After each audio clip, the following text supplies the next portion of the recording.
It's Monday, Monday, August the 16th, 2021, 6:13 p.m. Eastern Standard Time. My name's Dave McRae, coming to you live from the VoiceMann Studios in Toronto, Canada. He's Tony Michael in Atlanta, Georgia. This is episode 122 of Two Dudes and Some Bullshit. Tonight, we are watching the 1991 Freddy's Dead, The Final Nightmare. Ladies and gentlemen, we are live!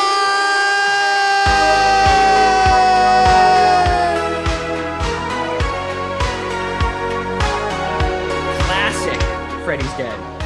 Freddy's Dead, The Final Nightmare. Freddy's Dead. The greatest horror movie ever created. The first of the big three, Freddy, Michael, and Jason. This is the first one I saw in theaters. This was the first one you saw? I did not see this in theaters. I saw Freddy's Dead. I was snuck into the theater for that one because I was just under Freddy's Dead came out just before we were teenagers. And I mentioned that before in Connecticut. And I think it's the same up where you live.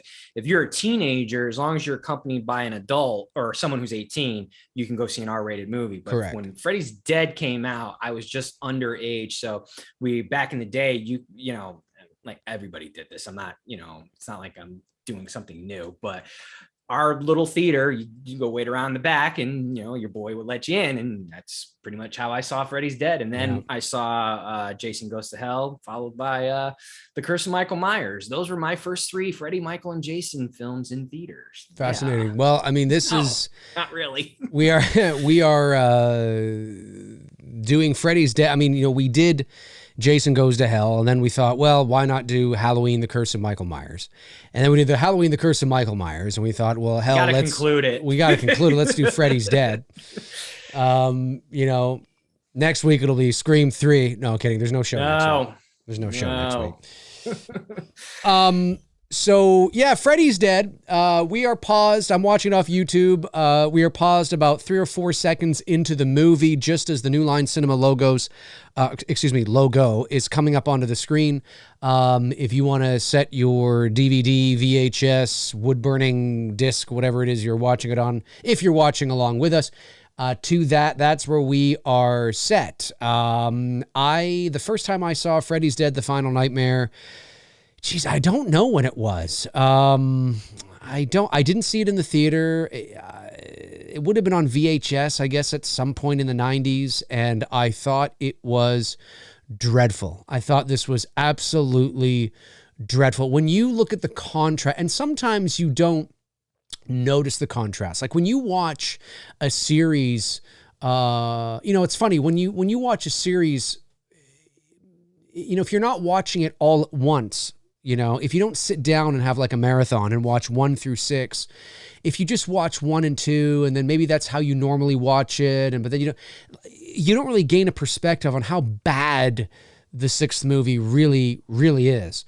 until you watch the 6th movie and then go all the way back and watch like the first movie. And then you're like, holy shit. I mean, the tone is night and day. The feeling is night and day. The makeup is just dreadful. Now we know that the reason why it's so, well, I mean, not that we know that as the series went on, I think by the time it hit like part 4 or 5, Robert Englund did not want to sit in the makeup chair for hours upon hours upon hours. And so they decided to kind of, streamline the process and maybe not go as in depth or as detailed as they maybe would have on the makeup to try it, So instead of sitting for like 4 hours in the makeup chair, he's sitting for, I don't know, an hour, 90 minutes or 2 hours or something like that. So the makeup is just, but it looks like bubblegum. He doesn't look scary. He's not in shadow. He's in brightly lit situations. He's a caricature of what he was in the beginning of the first film. Fraction of what he was. He's just this carnival barker that's yelling at you to come over and shoot the fish. Shoot the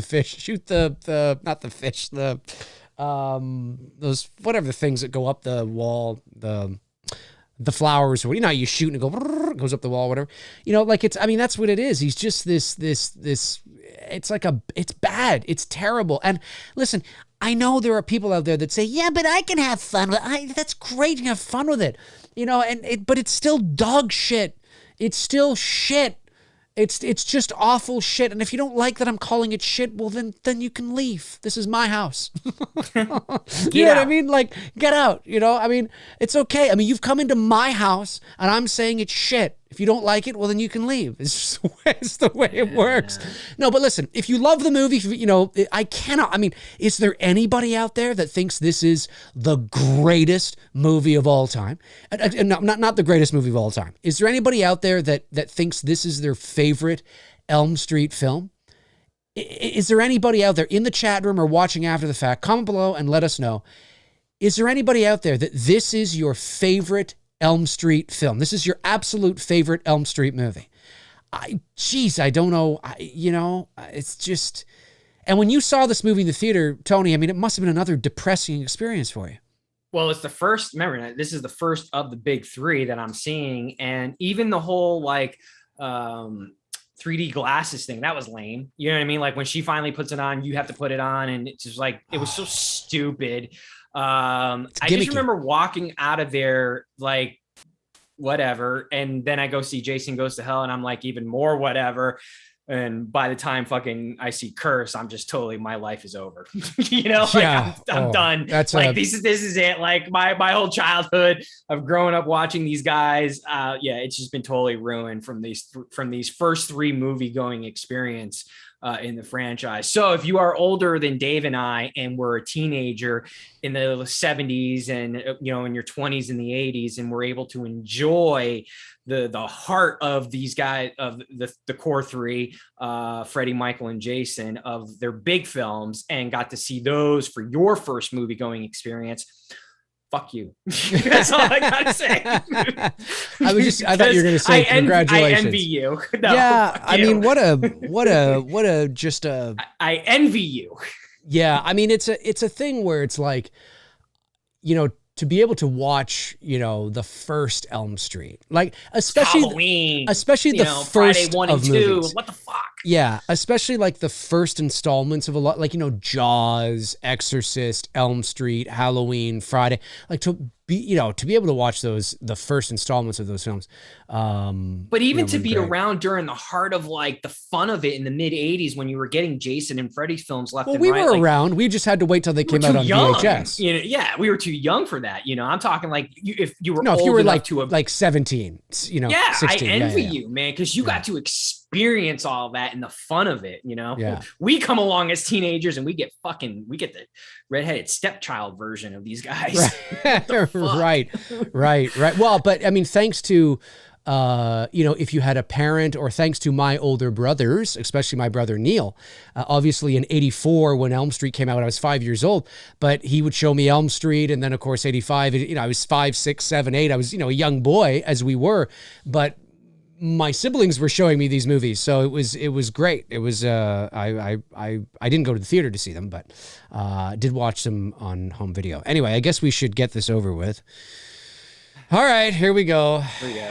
There we go. In 5, 4, 3, 2, don't sound too excited. 1. Oh yeah, the lame music at the beginning of this. You don't hear that, right? No, I don't hear it anymore. No. Yeah, so I figured we're good.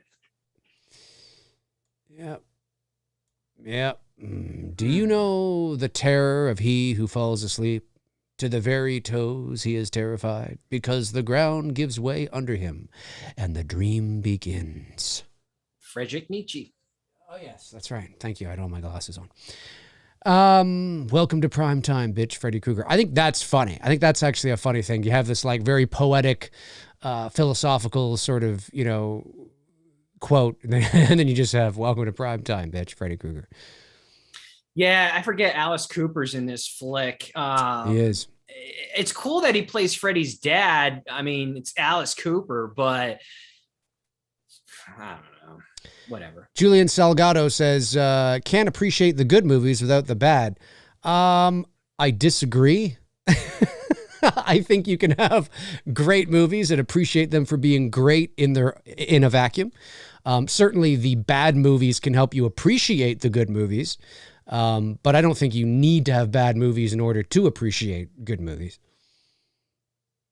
This is a terrible movie. This might be, well,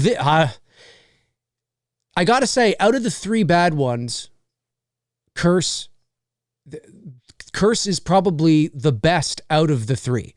I agree. And we talked about that last week. Aesthetically, it's a good film. Yeah. But this or Jason Goes to Hell, I don't know which one is worse yet. I don't know. I have no idea. But you watch the first Elm Street, and then you watch, like I said, go back and watch the first one, folks. And it's just, this movie is so, like, I was totally lost. And again, it's not that there aren't certain moments or shots or scenes in a vacuum that are, that's kind of a cool shot or whatever. But when he's riding that broomstick. And he pulls out the Wicked Witch line. Oh my God. It was over. It was over for me. Or what does he say? No something on the bus. What does he say? He's like, no. What does he say? The fuck does he say? No riding on the bus? Fuck, I forget what he says now. Chat room will let me know. What does he say? No, he's driving the bus. And he's like, oh, no, something on the bus.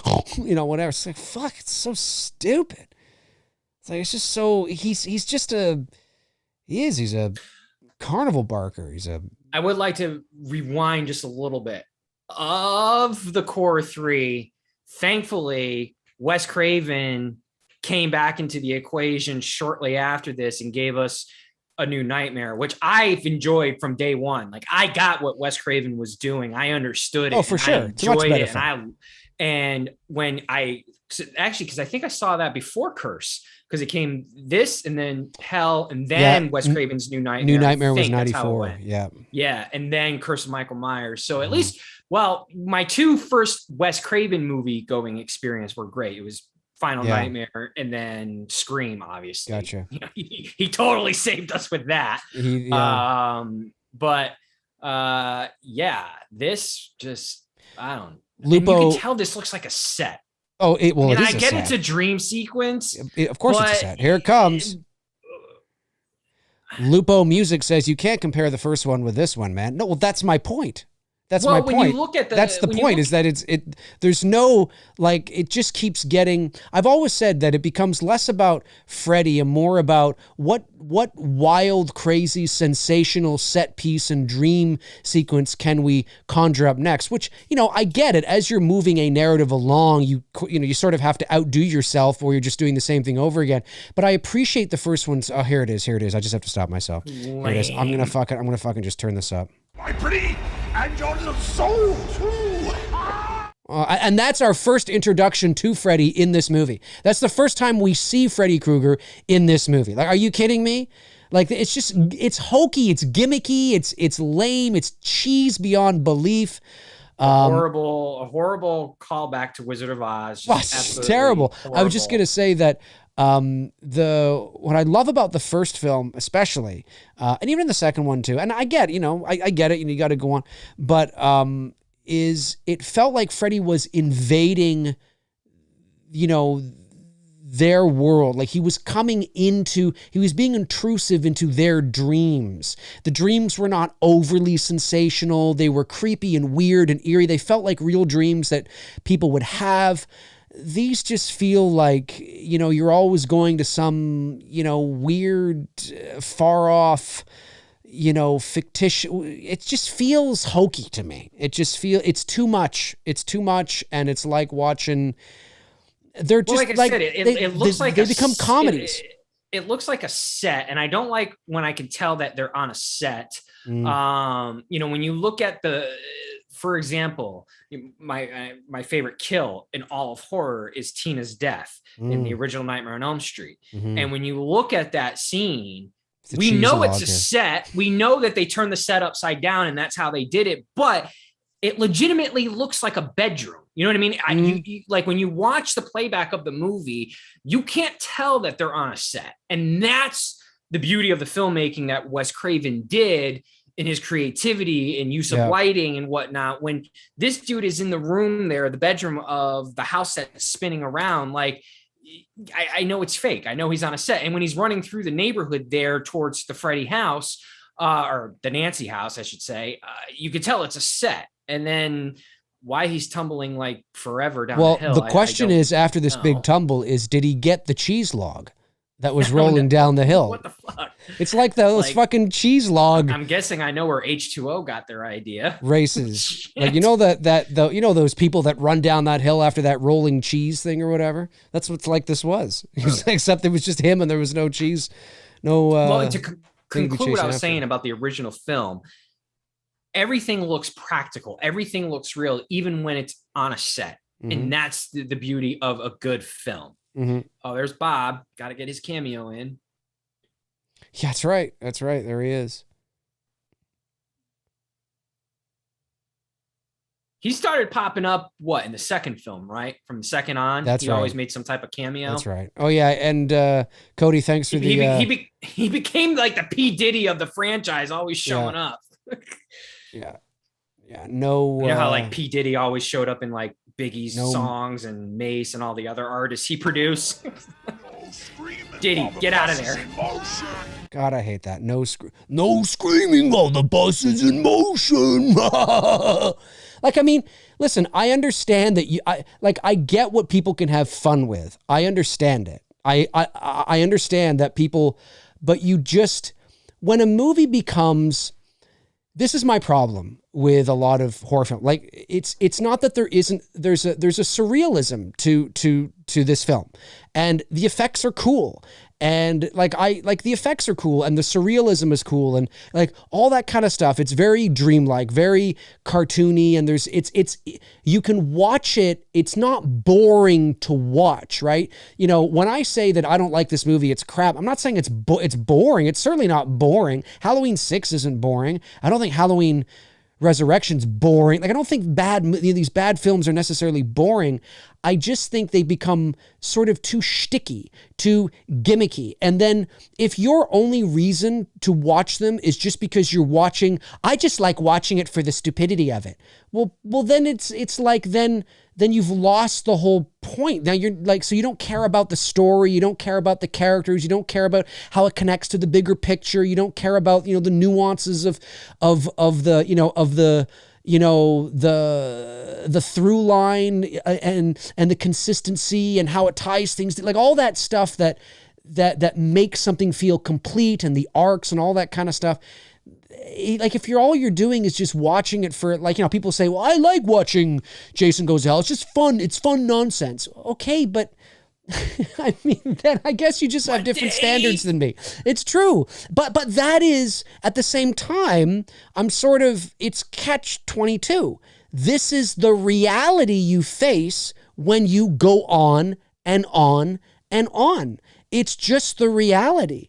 And if people think that this isn't going to happen to Halloween after Halloween ends, if they do Halloween ends and then Halloween returns, then Halloween this, if they try to do 4 or 5 more Halloweens after ends, you're going to run into the same problem. It's why it's so, in my opinion, it's why it's so important that we allow stories to end, to complete arcs, to have characters, to have the story end so we can enjoy the full, expansion of the story, and not in sort of jaded, disjointed, shit. It's just how I feel about it. If you feel differently, that's fine.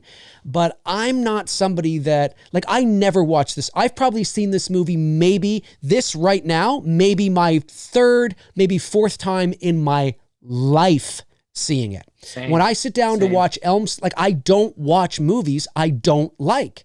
I'm like, I don't like this movie, but it's fun. Well, yeah, from a brain fart, let's get high. Sure, but it's not like I gotta watch Freddy's Dead to feel complete. I don't. I can watch the first movie or the first 3 movies and feel complete. Like, I don't, it's just I don't know.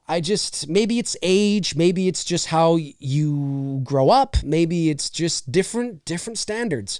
But yeah. No, dude, I feel you. With it, when it comes to this franchise, the only ones that I watch are the first three, along with New Nightmare.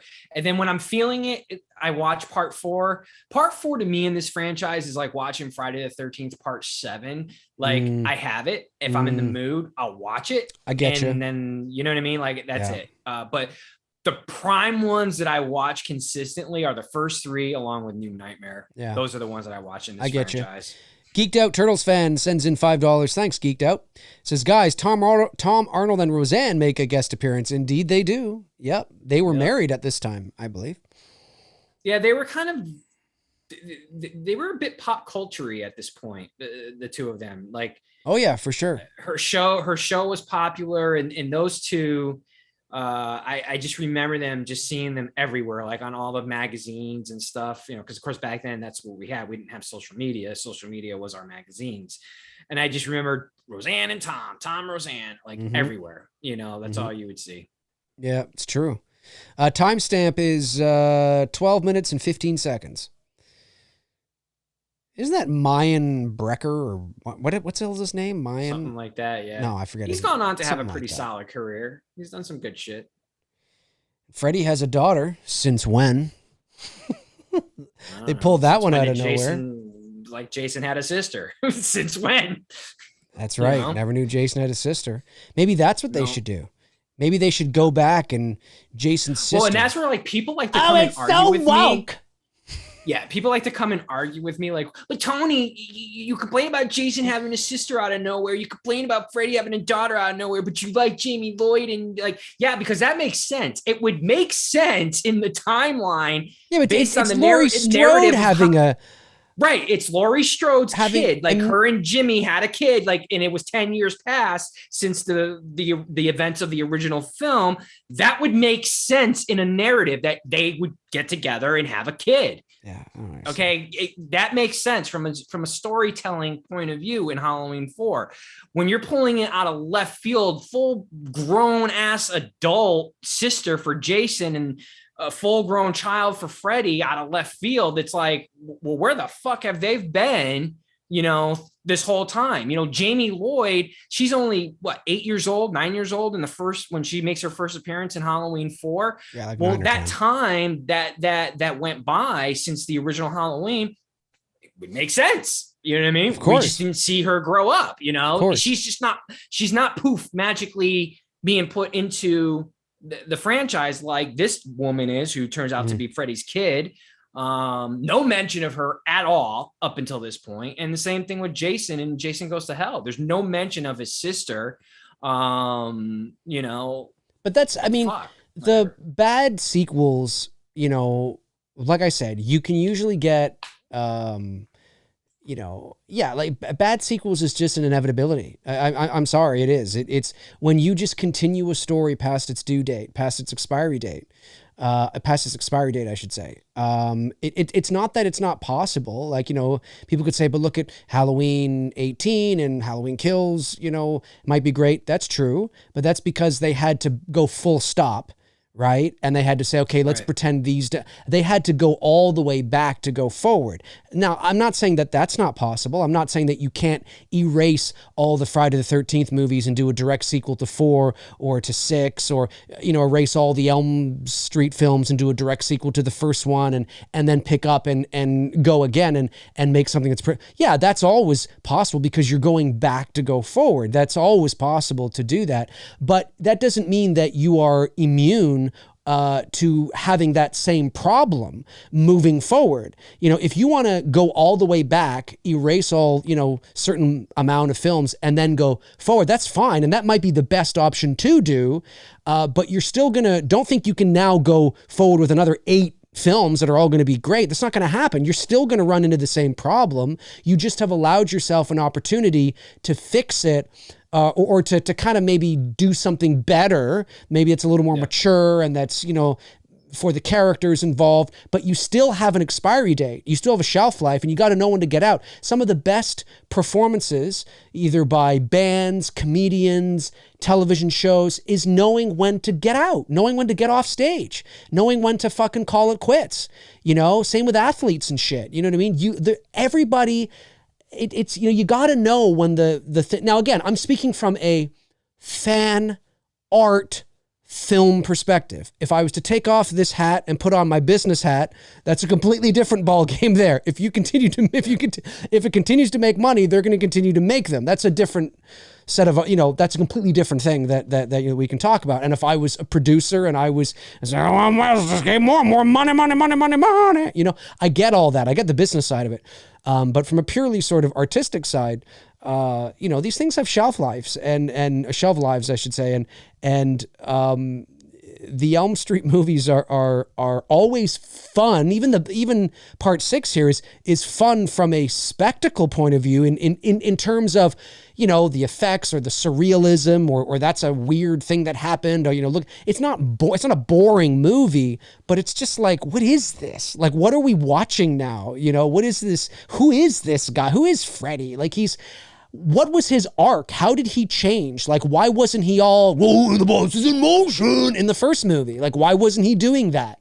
You know, why wasn't he doing that in the second one? Why all of a sudden is he now just completely off his rocker? Like, I mean, you know, what's the point of that? You know, there's no consistency. It's just, anyway.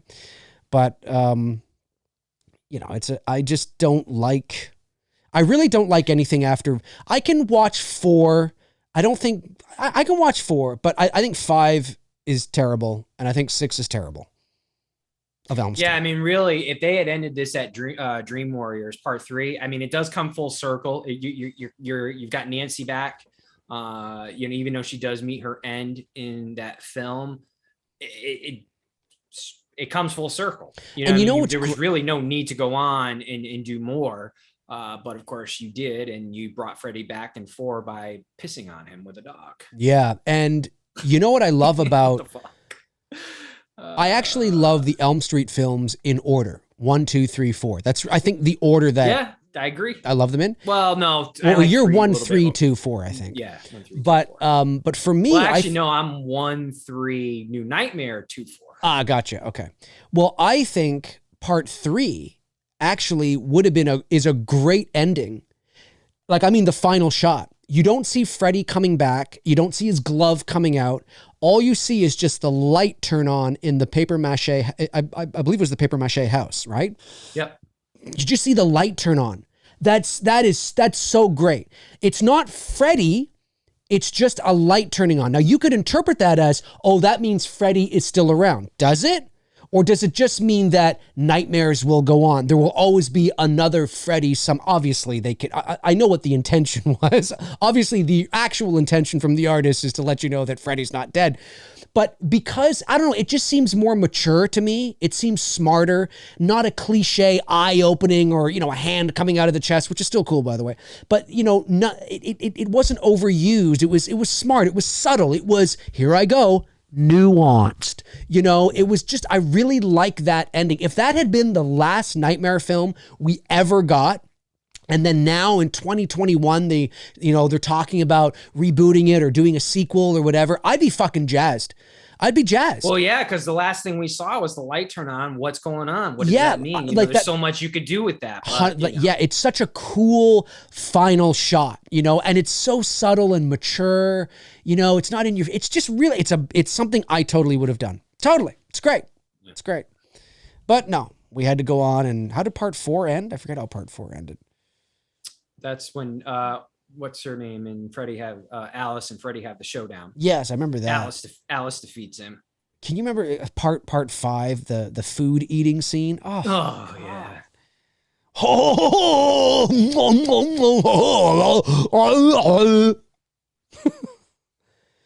Timestamp here. We are 20 minutes and 22 seconds into the movie. Freddy's daughter is.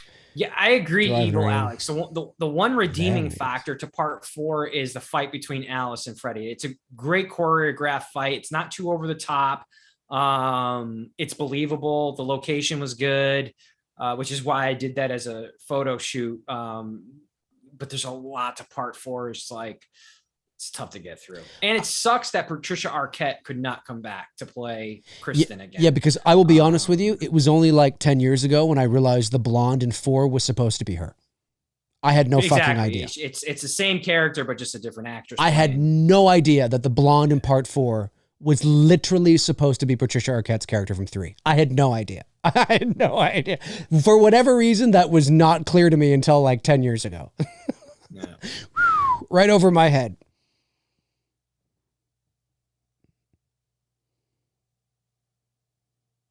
The look of this movie. Now, by the way, this movie, funny enough, this movie was directed by a woman, and her name is... Well, she was the producer of the original Night. She was kind of with them through the No, whole she was run. she was the producer of Part 4, The Dream Master. Well, I'm sorry. She had been with New Line and Bob since the beginning. Correct. You know what I mean? She kind of worked her way up. So like, it sucks that I'm shitting on it because I think this was her directorial debut and she had earned it through basically being a grunt at the beginning with Bob, you know, and grinding it through. And like you said, earned her way to becoming a producer in Part 4, and but unfortunately directing this movie. Now, to my surprise, she also directed, by the way, her name is Rachel Talalay. Yeah, I see her face. She's got the glasses, short I can hair. see her face too. Yep. She directed a movie. Now, I haven't seen this movie in a long time, maybe 20 years, but I remember renting it in my early 20s. And I actually, I remember liking it. Not thinking it was an amazing film, but I remember watching it and liking it. I'd have to watch it again to see if that still holds up. But she directed a movie from 1993 called Ghost in the Machine that also starred Karen Allen of Indiana Jones fame, of course, Raiders of the Lost Ark. Yeah. And I liked this movie, and I had no idea up until searching a bit of info on this film that she also directed Freddy's Dead. So fascinating. But I thought Ghost in the Machine from what I remember, 20 years ago, liking it. Oh God, here's Roseanne. Breckin Meyer, that's this guy's name, I think. Breckin Meyer, I think his name is. And like, how did Springwood all of a sudden have no kids? They had There's a bunch Roseanne. of kids in Part 5, and now all of a sudden they have no kids. What the fuck? I don't know. This guy looks like a young M. Night Shyamalan. Roseanne. Roseanne Barr.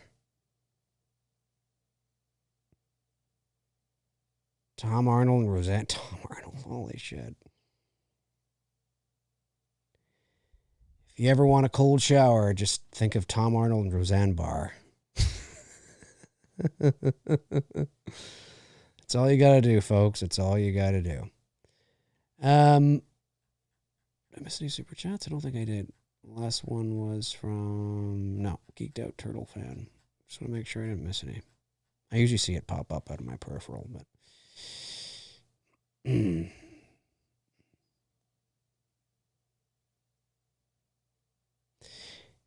This woman here reminds me of what's her face from The Matrix, Moss. Yeah, she does. She kind of reminds me of her a little bit. A little bit. They look like they could be not siblings, but maybe relatives. Relatives, yeah. Cousins. Yeah. Cousins. Maybe a sister. Maybe. But yeah, I get you. Carrie Ann Moss, I think her name is. Yeah. Reminds me of her. Wasn't she the mom in Disturbia too? I think she was. And like this Springwood looks nothing like, I don't know. Well, it looks like California. A lot of browns. It should look like California. Yeah, well, there's palm trees. Isn't there palm trees? Maybe not. Maybe they're trying to frame them out. Hide it. Like I said, I mean, if you enjoy watching the movie and having fun, that's great. But you can call me a snob or an elitist or whatever you want to call me. Snob. Oh, I've been called everything under the sun. But it's not. It's crap. It's crap. It's just a weird. Dave, crap. what are you talking about? This is the Citizen Kane of horror movies that we are watching right now. That is true. It's tone. It just doesn't. It is too bad that.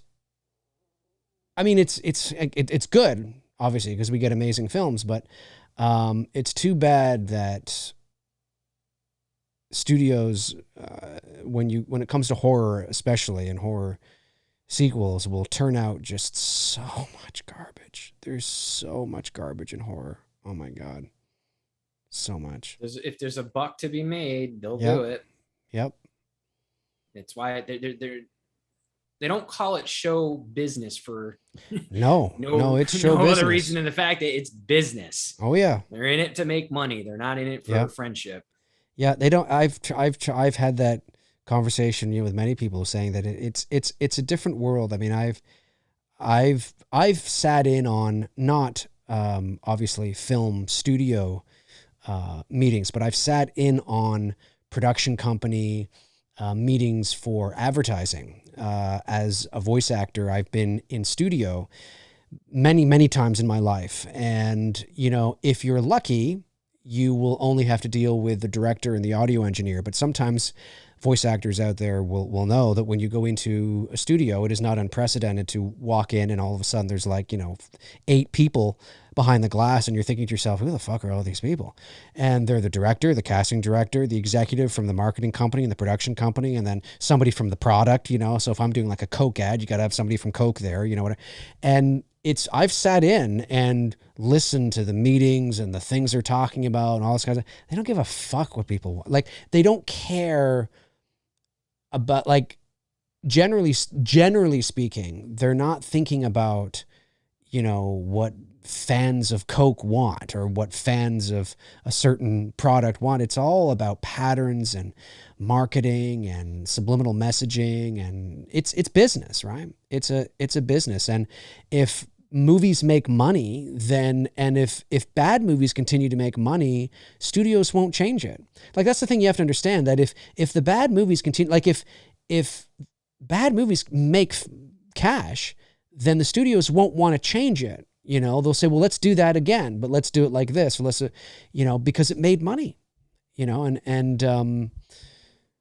it's, again, I'm giving a very rudimentary, tale of it all, but there's a lot more variables at play. But and not only that, so they got these newspaper clippings that his daughter's looking through, and there's no mention of Nancy Thompson, no mention of any of the other characters. Yeah, there should have been. There should have been. If this is your last one, yeah, you need to be calling back. I mean, I need know to Johnny connect Depp it. makes. Right. I know Johnny Depp makes a cameo here in that but stupid that's commercial. Not, no, it's stupid. Dumb. It's not Glenn. Dumb. It's not Glenn. It's not Glenn. See, that's what I mean. It's not. Thank you, Tony. It's not Glenn. It's just Johnny Depp, because Glenn's dead, and I agree that there should have been, connect it. The connective tissue needs to be there. Yep. I mean, can you imagine if, we did It's Me, Billy, and there was no mention of Jess Bradford whatsoever? I mean, what the hell? But it would seem weird. It would seem strange. That Sam's her granddaughter, but there's no mention of her, or there's no real. Well, it's like doing Halloween 2018 and not even mentioning Loomis. Right. You know what I mean? Right. Which they did actually mention Loomis, but I know what you mean. No, I know. Yeah. But if they hadn't, people would have been like, well, that's kind of fucked. You're right. It's if you really want to connect it, and like I said, I mean, making movies is tough. It's really hard, but it starts with a good script. It starts with a vision, a focused vision, a good script, a direction, and this is a time too when the slasher subgenre, as I've said many times, by the 90s was dead. And the studios just kind of wanted to wrap shit up. Nobody cared about this shit, at that time. It was dead. It was dead. For all intents and purposes, anyway. No, it was. I mean, it really didn't get a resurgence until Scream. Right. And that only lasted a few years. Yeah, Elm Street. This feels like such a... Well, it is. It's a backlot. They shot on a backlot. You can tell. Where's that light source coming from? That's so concentrated. That's such concentrated light. What, the backlight or the front light? The backlight. Yeah. I mean, I think it's supposed to be the moon, but it's really hot. Or a street light. I guess, but it's following him. Okay, no, now he loses it. Now they lose it. It just seems very concentrated. Hard. Yeah. Yeah. Very hard.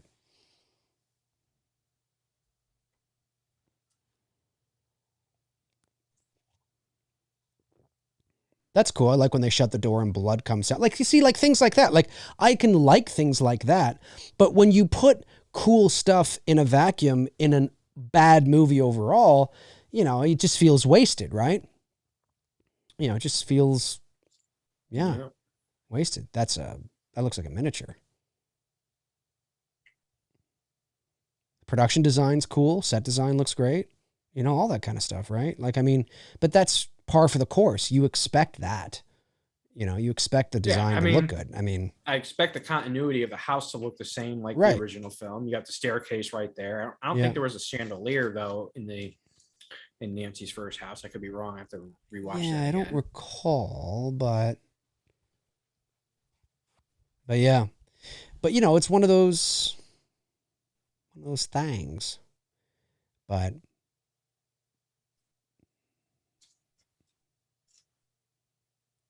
yeah, it's an interesting, it's interesting. I guess the point I was making was sometimes when I'm fortunate to sit in on, and I'm just, you know, I mean, in that setting, I'm the voice actor. I mean, it's not like I'm offering my thoughts on their product or their service or, you know, whatever I'm doing. I just happen to have lunch in the same room, or I happen to overhear them through the headset or whatever.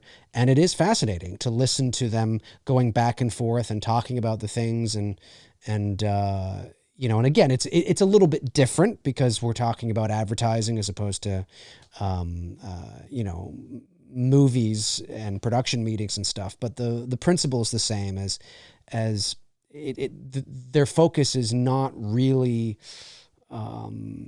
it's different. Speaking as someone who has frequently been in abandoned houses, you have zero desire or urge to want to lay on old furniture and take a nap. That's like true. This dude did. But you know, he needed to take a nap. Of course he did. Yeah. Right.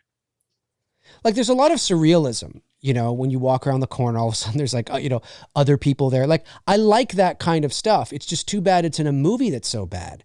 It's too bad that Freddy is like, I like that, turning around into a brick wall. But why is this so brightly lit? Why can't we darken this? Why can't we make it more moody and atmospheric? Why can't we make it more ominous? Why is it too... That's the problem I have with Freddy past part 4. It becomes a carnival funhouse. It's not scary. It's the same kind of thing. Like, I can understand why people like watching these films because they like going on the ride. It's like going on those, it's like those, and I don't even mean like a good ride. I mean those cheap, like, carnival fair rides, you know, that have like the haunted house, you know, and it's like Dracula's house, you know, and you go and you sit in like a little 2-seater kind of roller coaster thing, and you go through the little fun house or whatever, and it lasts like, you know, 1 minute and 8 seconds, and then you're out the other side. That's what these later films are like. You know, they're just like that. They're just fun. And if you watch it for that, okay, but why did we go there? How did we get here? Where is the arc that we got to this point? You know, they almost feel spoofy. They almost feel like I'm watching a Saturday Night Live skit of Elm Street. They don't feel like there's any connective tissue to the original story. You know, it just feels like it's, you know, and I don't like Freddy as a cardboard cutout of himself. I don't, it's just not my style. But like I said, in a vacuum, can I appreciate the effects or some of the ideas? Sure. Yeah. They're fun in their proper setting. But I think these movies could be so much more. Like, look at him, he's sneaking up. He's like, oh, you know, and I know people are, I don't know. I just, like, he's now behind him and he's cut off his ear. He's taking his hearing aid. He's all deaf and shit. And it's like, which technically, and he looks if it's so in a bad. dream, if it's in a dream, you don't actually have to have the same disability in your dreams. You could hear. That's true. It's a dream. If he was lucid dreaming, which is what they did in part 3. Yeah. Right. Where they gave him the special abilities. Yeah.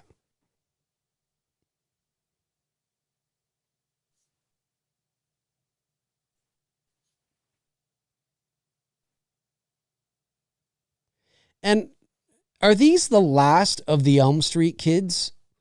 Yeah, apparently all the kids just vanished. Or are they, like, what's their relation to Elm? I fucking forget. I remember part 3 was the last of the Elm Street kids. So who are these kids? The last. Of The Elm last. Street kids. Yeah. So there's the last of the Elm Street kids in part 3, but then there's the last kids of the Elm Street kids in part 6. Right. The last. The last laugh. And Freddy looks so bad. The worst is when he's like, cool graphics. And he looks like he just looks like Robert. Yeah, the pin drop. Like, again, in a vacuum, you know, they're just cool little things, but.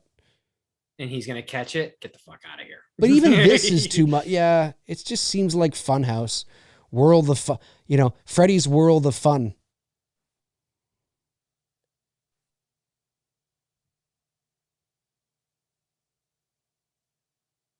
Doesn't his head explode or something? It just hurts his ears. Right.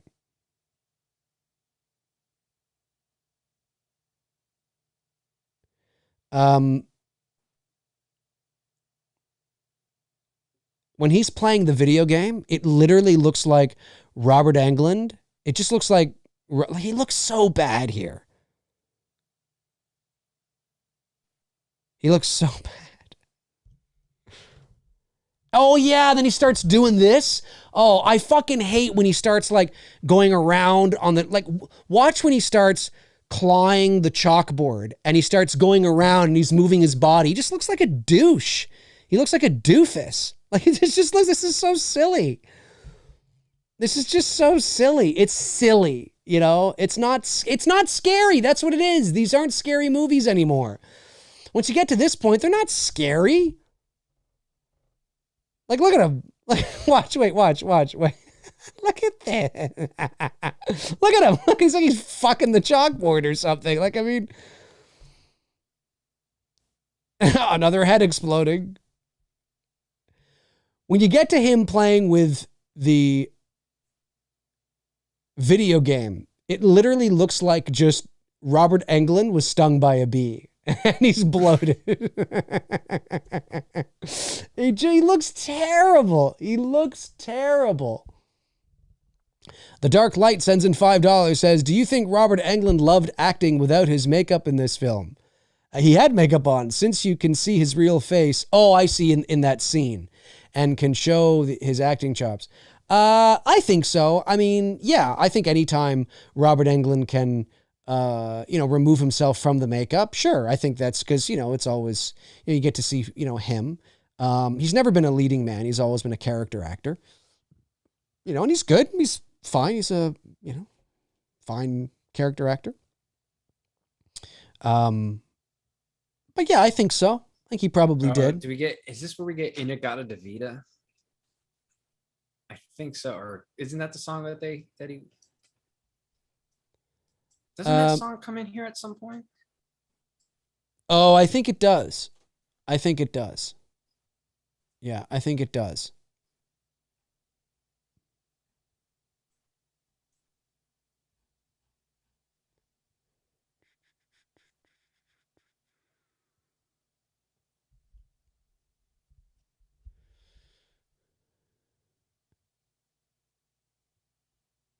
Hello, my darling.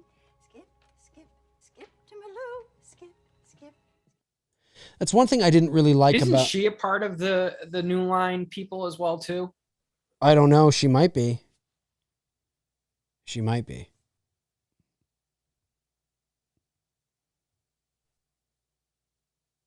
looks like the young version of Mrs. Blankenship. She kind of does. It is. It's Mrs. Blankenship, the young version, 50 years earlier. The young version of Mrs. Blankenship. Yeah.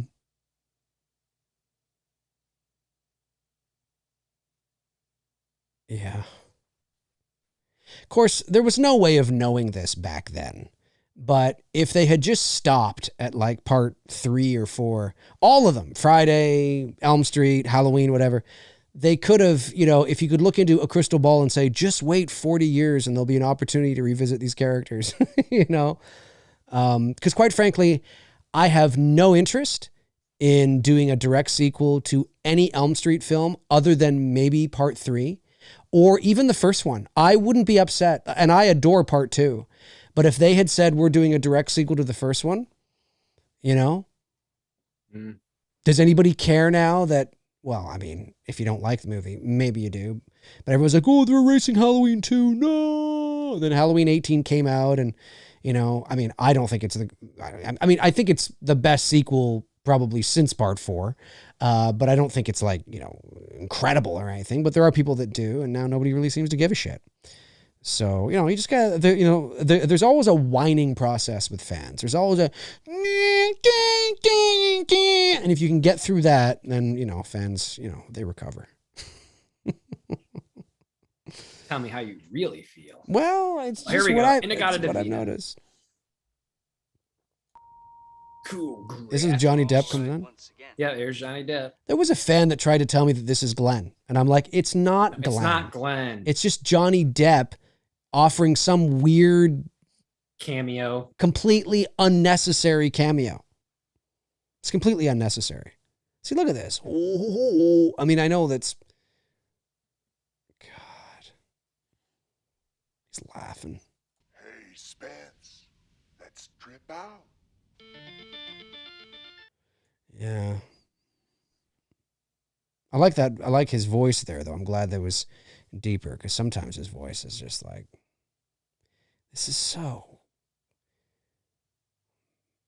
this is like, hey, you know, these kinds of graphics are cool. It's 1991. We're still in the MTV era. It's basically what they did with Halloween Resurrection. The final days of the MTV music era. Yeah, but it's basically what they did with Resurrection. And it's like, hey, let's, you know, make it all about webcams and internet because that's what's hip and cool. That's one way to date yourself, kids, is to make a film gimmicky based on a current trend. No, he's in there.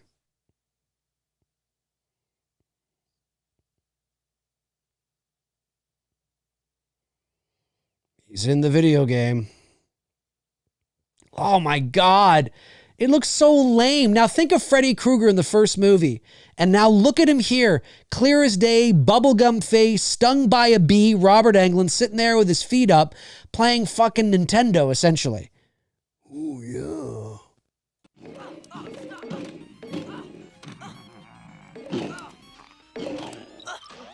I'm not like you. I don't want to be like you. I'm not like you.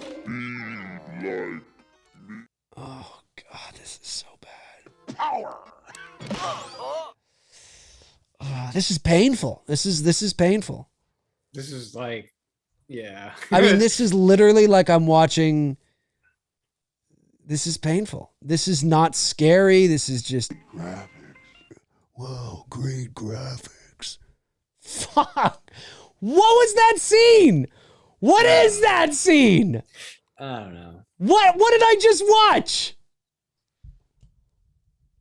What the hell is that? It's terrible. I can have fun with it, man. I can have fun with it.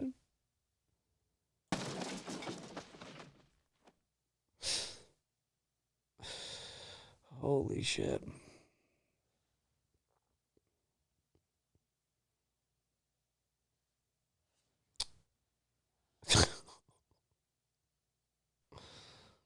This is just so cheesy. It's so corny. Freddy's stepping on his stomach. Oh my God. Chat room.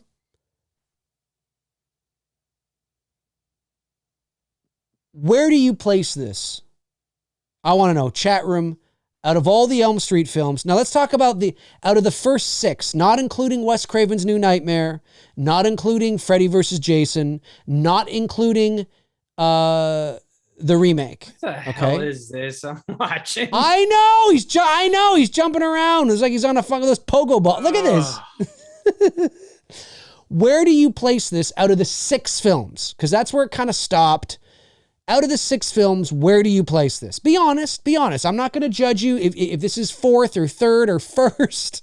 Be honest with me. Where do you place this in a ranking? Where do you place this? Jonathan Grant says, in a bin. I like it. Dead last. My 4th favorite, says the Danny Allen Show. The Danny Allen Show says my 4th favorite. 4th favorite. Dead last, says Brady. He's hopping around like Super Mario Brothers. It seemed like that just happened just so he could fall through the table. 4th, says Lee Daly. 4th. 4th.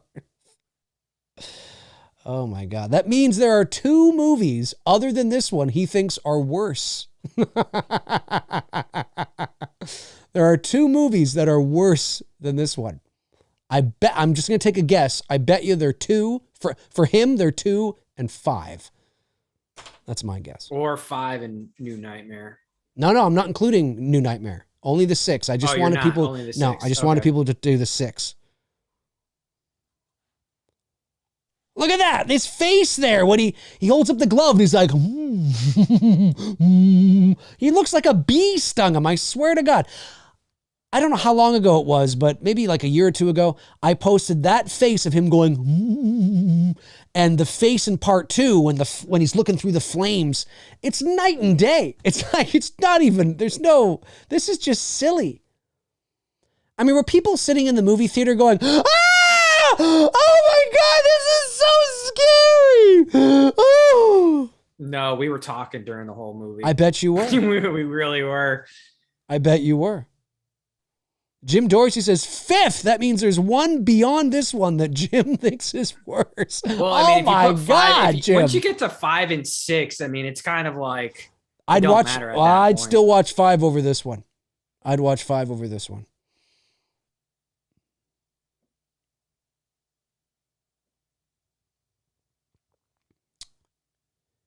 I'd watch 5.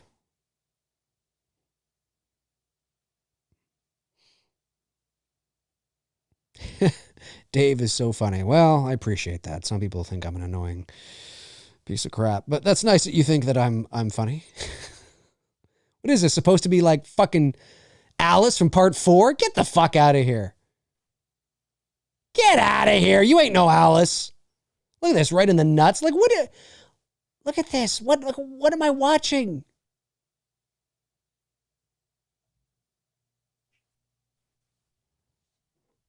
Oh my goodness.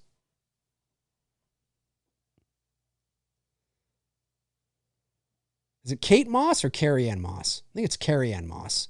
No, I mean, she's not in this movie, but Freddy's daughter looks like that actress, Carrie Ann Moss. I think that's her name.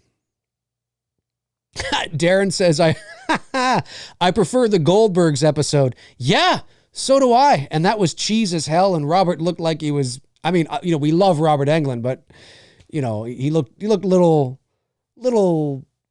past Freddy's prime. But yeah, I would rather watch that Goldbergs episode, I think, with Freddy. And that was cheesy too. I mean, and that's my worry. You see, when they did the Goldbergs episode, and I get it, it's a comedy, so what are you going to do? I get it. But my worry is that if they were to just do a sequel, they would continue this version of Freddy. And that's sort of my concern.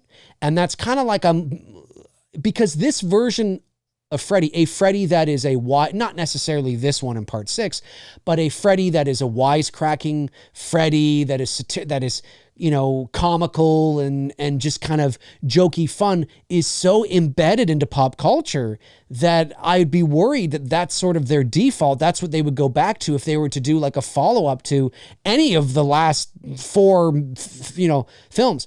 I kind of hope they just start over.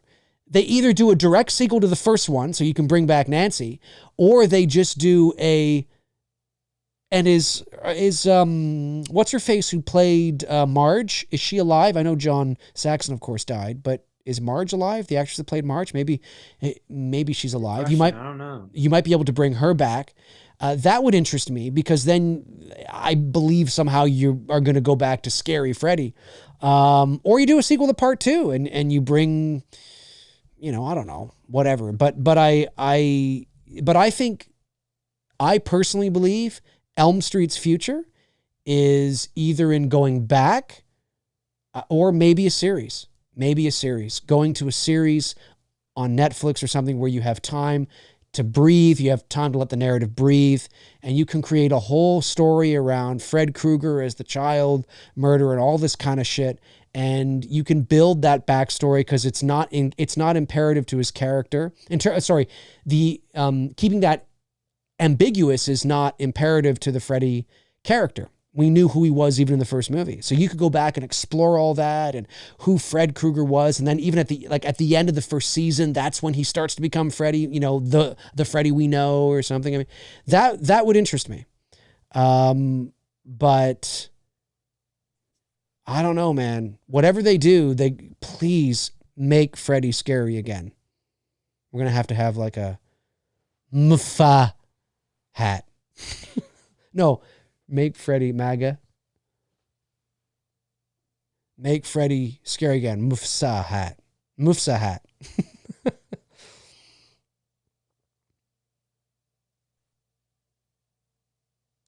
This is like watching a music video. You know what I mean? It's just sensational, silly.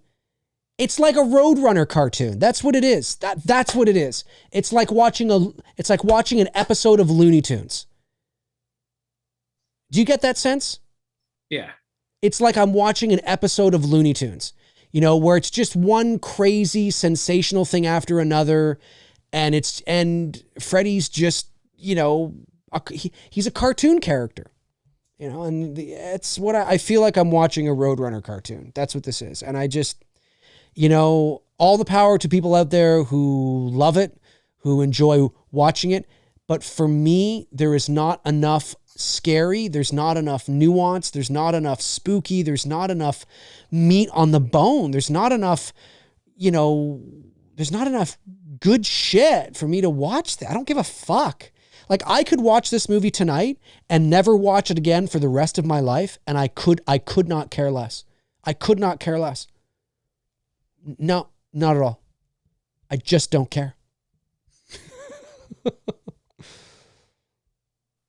Are there any moments in this movie, Tony, that you like? No. So good. I love how you said that so fast. I mean, she's hot. Brunette here. So I like that. Well, there you go. So, 90 minutes, easy on the eyes. Yeah, she's hot. I understand that. Chris Baber says this movie is simply a cash grab, nothing more. Yeah, I wonder how much cash they actually grabbed. Let's see. How much did it make? Freddy's Dead made. Oh, well, it didn't do too bad. On about an $11 million budget, made $34.9 million. But again, I mean, probably because it's marketing it as the last one. Exactly. Yeah. You never judge a film later. Yeah. Wes Craven comes back with New Nightmare. You never judge movies' quality based on box office. No, you don't. All that means is that a lot of people went to see it. Or, whatever. For that time. For the time, yeah. For the film.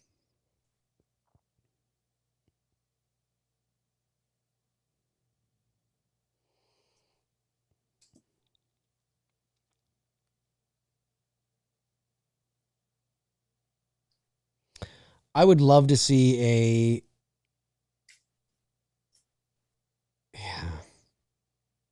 I'd love to see an Elm Street that wraps it all up. Bring back Nancy. I mean, you don't even need to bring back Nancy. You know what I mean? I told you what they really could do is they could, if you were going to do Elm Street, you can continue what Wes started with New Nightmare and with Dylan. Yeah, well, You know what I that's mean? what Cecil's doing with Dylan's New Nightmare. I mean, so. that's really the best idea. That's what I would do. Yeah. Is approach it that way because it's new, it's fresh. You've only done one in that Freddy real world. You know, real world. Yeah, I got you. So that's what right. I would do. I mean, the Wes, you know, started it, and you know, you guys can carry on, you know, from that point and get very creative with it. You don't necessarily need Nancy, but you could. I mean, because Heather didn't die, so you technically could bring her back without having to retcon Dream Warriors or anything, you know. So, yeah, because it's a fictional version of a real world scenario. They're playing fictional versions of themselves, essentially. Yep. Yeah.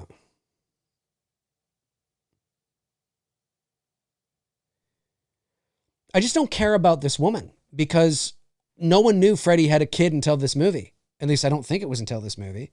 We never saw her until this movie. So I have no emotional attachment to her. It's just out of left field. This was in the writer's room. What can we do? What can we do? Freddy had a daughter. Yeah! I got to get me one of those. Heavy bag? Yeah. Great workout. Oh, it is. I want to get one and hang it from my ceiling.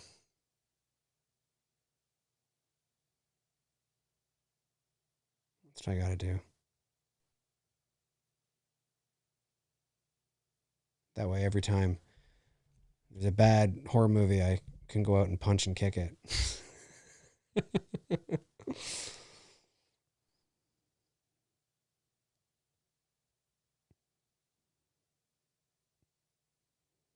What is this actress doing now? What's her name?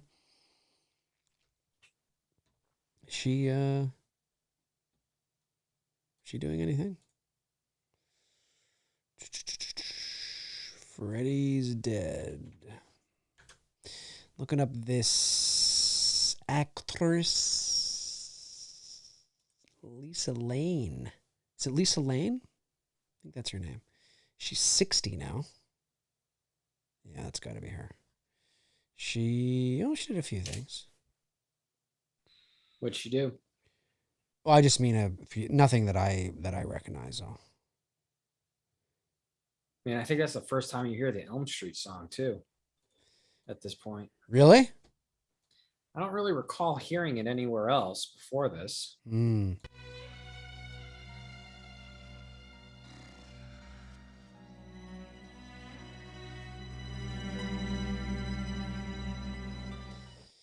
Yeah.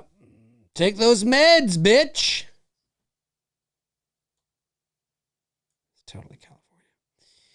Take those meds. Take those meds. She's being reminded. There he is. Good old Robert Englund. Freaking, you want to hear something crazy? Let's do it. Oh, Madonna just turned 63 today. I know. That's fucking insane.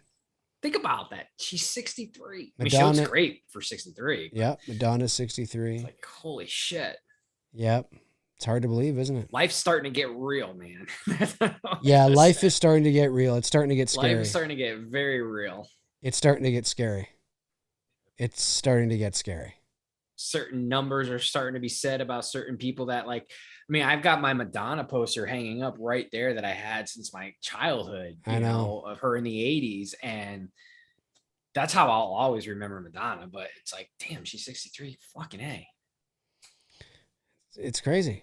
I mean, but like she's I said, 7 years. She looks great for 63. She really does. Well, but what does she look like in the morning with no makeup? Ooh. No, like, she does. She looks good. Like she looks good. Most girls I woke up next to during my college years. Yeah.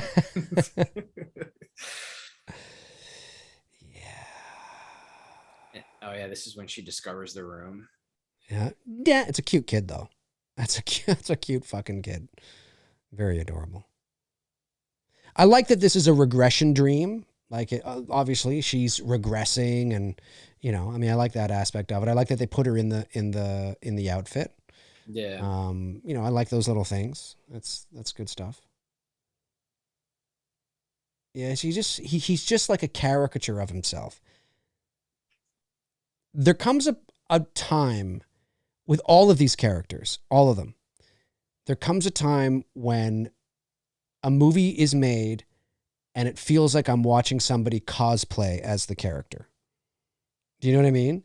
And although this is Robert Englund, it's still Robert Englund, of course, and you can tell it's him, and he's got, you know, the body and the movements. But because we see so much of him so clearly, there's no, you know, regard for how to light him or anything. It's just Robert, go stand over there. Okay, go, action, you know, and they're just shooting. Like, there's no regard for any of that. That looked like a boom mic that came into frame, but I don't think it was.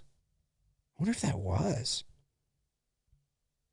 Just something pointy came into frame there a few moments ago. I can't rewind it. I saw that. I don't know. You saw that too? Yeah. Yeah, I may have been a boom mic. That'd be funny if it was. But yeah, when they become caricatures of themselves. Like, I kind of felt that way. This is going to be blasphemous to say, but I know, but I kind of felt that way. What, Dave? I do like that line. I don't like the way he I don't like the you know, but I like that every town has an Elms. I think it's just a cool line because it's kind of true. But I will say that I kind of felt that way about Jason Voorhees in Part 6, you know, because of the sort of spoofy, satirical nature of the film. Jason's walking around with like a fucking belt and gloves and like a knife belt, and he's got I'm like, what the fuck? Like, what? Oh, the utility belt? The utility belt. Thank you. Yeah. I'm just kind of like, what? Why is he walking around with this? I understand it's a fan favorite. I get that. And then, yeah, it just kind of seemed strange to me. And then I feel that way about Michael Myers when you get to, like, you know, 6 and 5 and, you know, I don't know. They just become sort of shells of what it was. But hey, if people just enjoy it, they just enjoy the absurdity of it. And there you go. What the fuck does it matter? Who gives a shit what I think, right? Like, who really cares what I think? Dave? It's true. No, but it's true. Who gives a fuck what I think? If you love it and you like it, who gives a shit what I think? You know, this is just, you know, you've come into my house, so I get to tell you how I feel, but you know, the door's right there. You can leave too. But yeah, is that supposed to be your dad? That's your dad, right? Yeah. That's gross. Kind of like a Beverly situation in It. Look at them, Beverly. Look at them. She's beating the shit out of her father with oh! She's going to town. She beat the shit out of him with a coffee mug.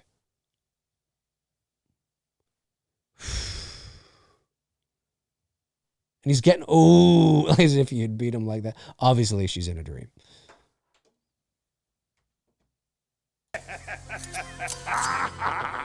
What's with kids today, huh?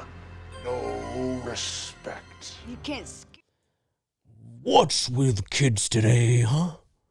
No respect. Like, it's the lines like that. It's like, where are these lines coming from?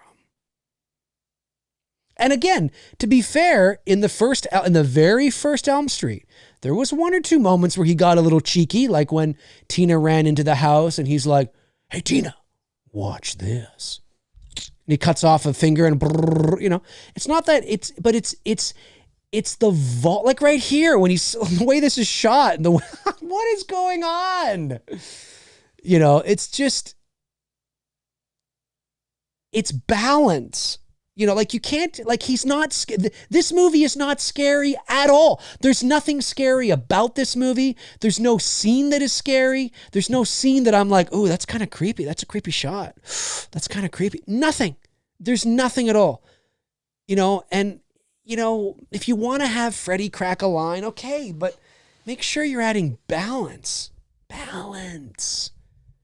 This is just pay your $5 and come into the Freddy Funhouse. That's all this movie is. It's dreadful. You're close. That's tickets were four and a quarter. There you go. Four and a quarter is what we paid when this movie came out. $4.25. Yeah. The only reason why I know that is because I kept my boy's ticket stub from this. I do have a lot of my ticket stubs from back in the day. Like I have my ticket stub from Home Alone. That's amazing, dude. I have mine too. I have a little tin where I Home Alone cost us $3.75. $3.75 to see Home Alone. That's crazy. I haven't saved a stub in a long time because now you can buy them online with your phones and shit. Yeah. So I think the last time I saved a movie stub might have been about 4 or 5 years ago. But at least up into 2015 or 2016, I had saved every movie stub from 1995. So, not quite as far back as you, but still, like I have like Twister and Armageddon and Halloween 6. I have Twister, I have Armageddon. I pretty much have all those from the 90s. Same. I started collecting stubs. It might have been 90. Might have been around Home Alone and My Girl. Very cool. A few of the movies that came out in the 90s. Teenage Mutant Ninja Turtles. I think that was more 89. But yeah, man, it's crazy to see the ticket prices on there. What we paid, as kids back in the day to see these movies. It's crazy. Home Alone, in fact, was the first movie I saw multiple times in theaters. I saw that a couple times because that was such a huge hit when that movie came out. Right. Oh, he cut off his thumb and there's the green thing again. That's funny. Revisiting what he did to Tina in part 1. Yeah, but this is so like not even close it's to not what even they close. did in part This is 1. just silly. This is just dumb. It just looks like Robert Englund cosplaying. Yeah.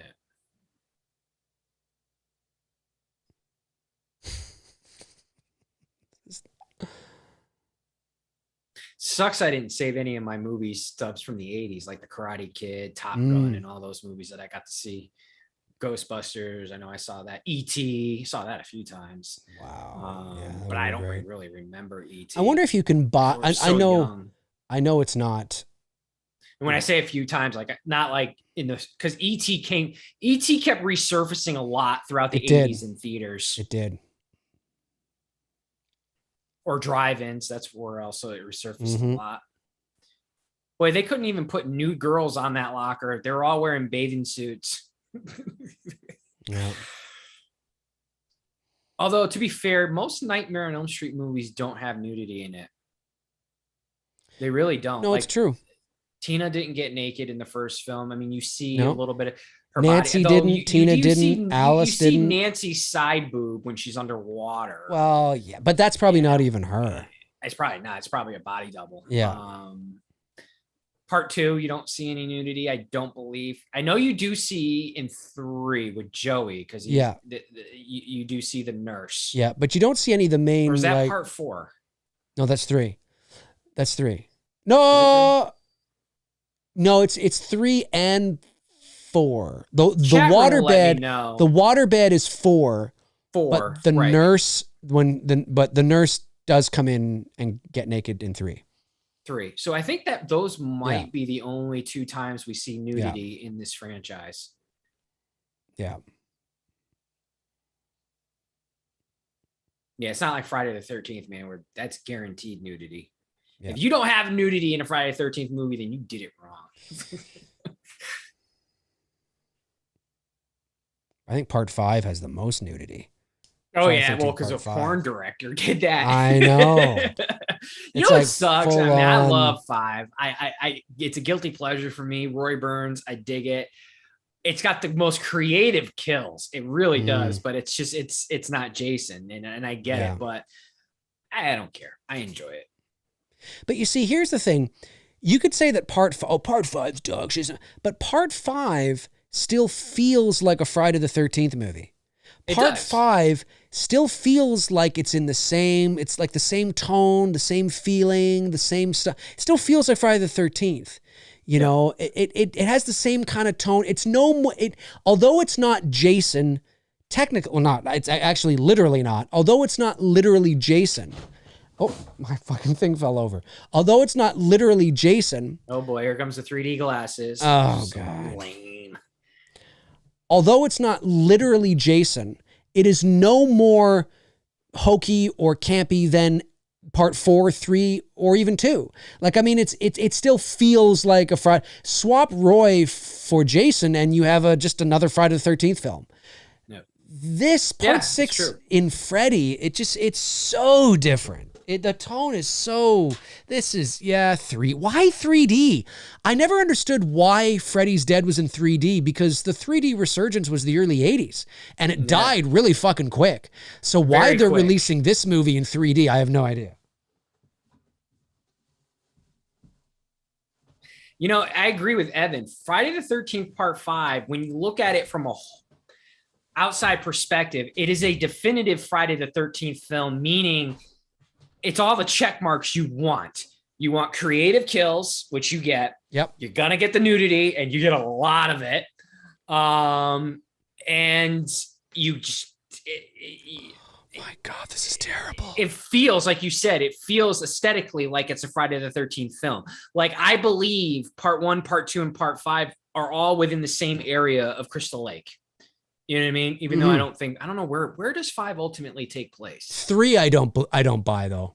I don't think it's at Crystal Lake. I like part 3. 3 I don't buy. But 3 I don't buy that's Crystal Lake at all. No, not at all. Same with 4. I don't believe 3 and 4 are locationally don't. No, and I don't buy that part 8 is Crystal Lake. They shot part 8 in Vancouver, and you can see the fucking mountains in the background. Oh, like, well, yeah. Now you're going to try to convince me that Crystal Lake in part 8 is connected to an ocean to where they could sail to fucking New York. Get out of here. It's a fucking lake in the middle of Jersey. Somebody tried to argue that with me. Well, you know, technically, they could... Shut up!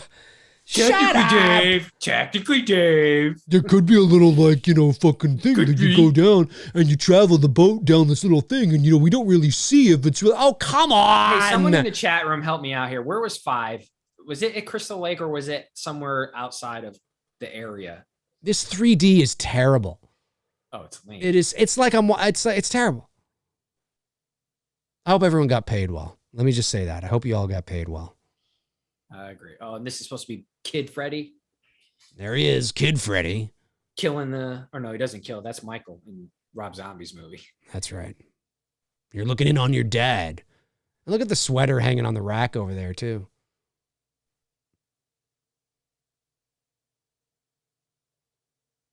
Looks like he could be a young... what's his face? Oh, was that a mental... I know it was at a mental hospital. Oh, Pinehurst, away from Crystal Lake. So it's not part of Crystal Lake. But it still feels like a Friday the 13th movie. It feels, I'll tell you this, Part 5 feels tonally more like Friday the 13th than Part 6 does. Part 6 has its own feel to it. I'm not saying Part 6 is a bad movie. Don't misunderstand me. I'm not saying it's a bad movie. It's not a bad movie. Start shit with the internet. No, it actually is. I enjoy Part 6, but it doesn't, it has a much different feeling to it than the first 5 movies. I'll tell you that. Sure. It's got a much different feel. Isn't this Alice Cooper here? Probably because they filmed it in November in Georgia, and that's like late fall. That's beginning of our fall. It didn't have that summertime feel. Even though the one thing that's the best part about 6 is the fact that beyond the campgrounds that they filmed it on at an actual camp location was having the kids there, because that was the first time you had kids. That's right. At a campsite in a Friday the 13th movie. In Friday the 13th movie. We're watching Alice. Isn't that Alice Cooper? That is Alice Cooper. Alice Cooper beating the shit out of. Let's have Alice Cooper beat. Why? I don't know. Now we're getting all the contrived backstory and exposition here. That we absolutely did not need. No. Well, I mean, we know it, but, you know, it is what it is, and we're seeing it. That's it. You're burning, Freddy. 3D Freddy burning. This looks this is so cheesy. These effects are so bad.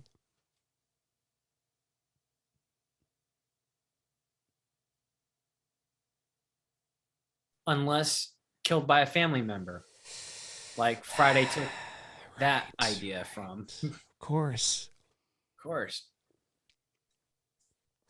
Right. The rules are unless killed by a family member.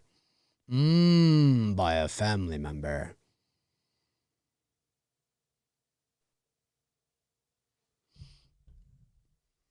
Darren Sand says, the tone is off in Friday the 13th Part 6. It's too polished. It's lost the edge the first 5 had. It was like an MTV take on Jason. I could not agree more. I think it's a fun movie to watch, but I agree with you. It has a very different tone, seems too polished. It is the MTV Friday the 13th, very much like Elm Street 4 is like the MTV Freddy. You know, he's on a beach with fucking sunglasses and shit, and it's like, what the fuck am I watching? The MTV Halloween is probably H2O. It's probably not that there's anything in, but it's polished and it's got a very specific feel to it. It doesn't feel like the Halloween films, you know, in my estimation, or Resurrection even a little bit, I guess. But Darren's right. Yeah, totally. I think that's why Part 5 is watchable for me, because it really does still feel like Friday the 13th. You swap out Roy for Jason and that might be a different film. I've got you, Dad. Does she ever call him Dad in this movie? I don't know. Daddy.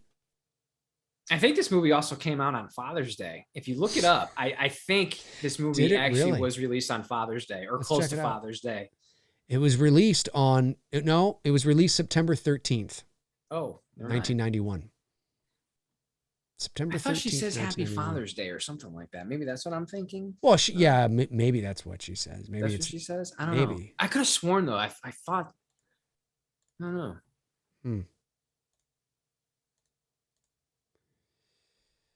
Isn't this where they have like a final battle and she puts like dynamite in his mouth or something? Blows him up. Blows him up. And then you see the little guys flying around. I know. It's great. The blonde here kind of looks a little bit like Jodie Foster with long hair. Just a smidge. Just a smidge. Just a smidge. I think she survives. She might. I think all 3 of them survive. Actually. Wow. Yeah. That's one thing I do miss. It's too bad, although Heather may not have done it, but it's too bad that there wasn't a... I'm glad she didn't. I'm glad for Heather she didn't. I'm glad, you know, her character arc of Nancy ends at 3, not counting New Nightmare.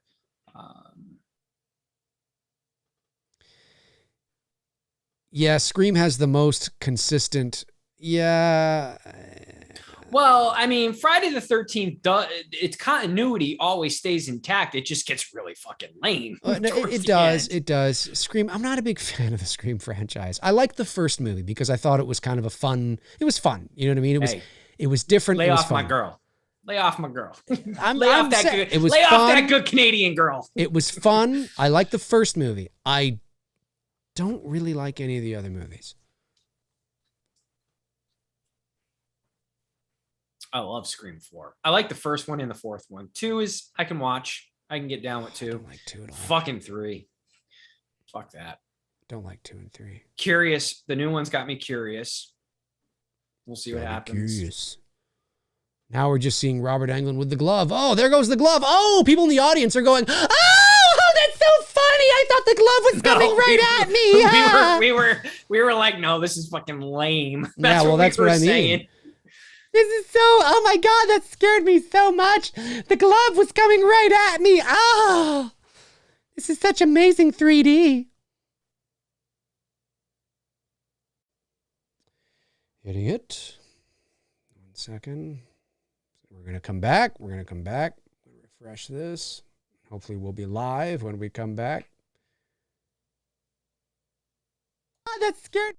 We'll be live when we come back. 1 second. It says we are... 1 second. Are we live? 1 second. Refreshing this. We're back. Everyone's saying we're back. We're back. That's good. We're back. Good. It says we are back. We're back. Sorry about that, folks. My apologies. Fucking Laura Burns, man, always fucking with us. No, it was Freddy Krueger. He basically... ever since we watched that damn movie. He had enough. He said, listen, I don't give a fuck. Tired of this shit. Oh, he's tired of it. He thinks I'm a piece of shit, and he says, "Look, I'm tired of this dog shit, and enough is enough, and I don't have time for it. So, I'm gonna take my knife, and I'm gonna go home and inject right into he's gonna go into the internet with his knife, and he's gonna spear it, and that's the end of it, right? I mean, that's the end of it. I just glitched again on screen. I'm telling you, it's Laura fucking Burns. You man. glitched on screen. Well, you're here now. We are gonna finish this movie. We're at 1:22:07, folks. Yes, we're at 1:22:07 is the time. Our apologies. Don't know what happened there. Something hiccuped. I'm not sure what it was. I don't know if it was on. I have no idea what it was because everything was fine.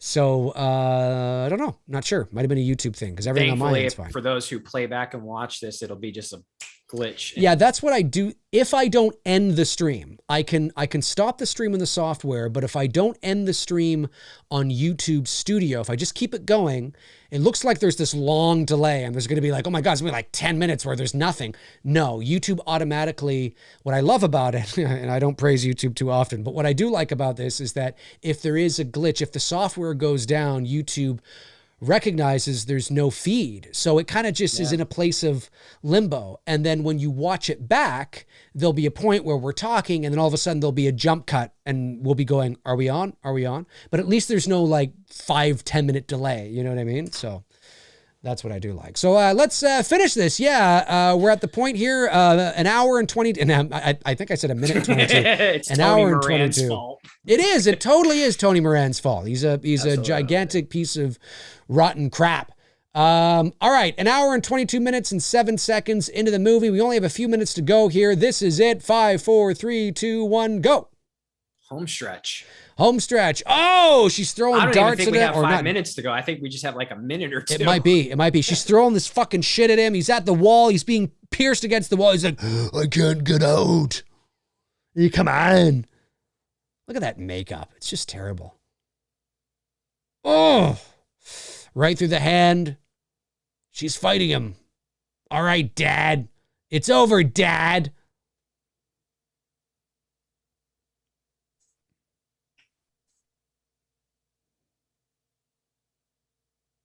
Put it on. Put it on.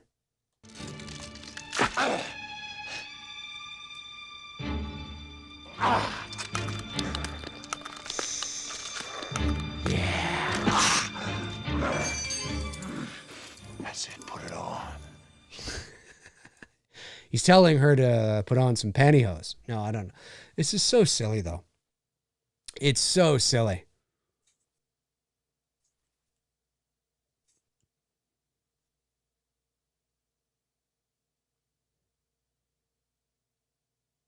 Look at that head. There's nothing scary about this movie. You know what she should have said? Right there?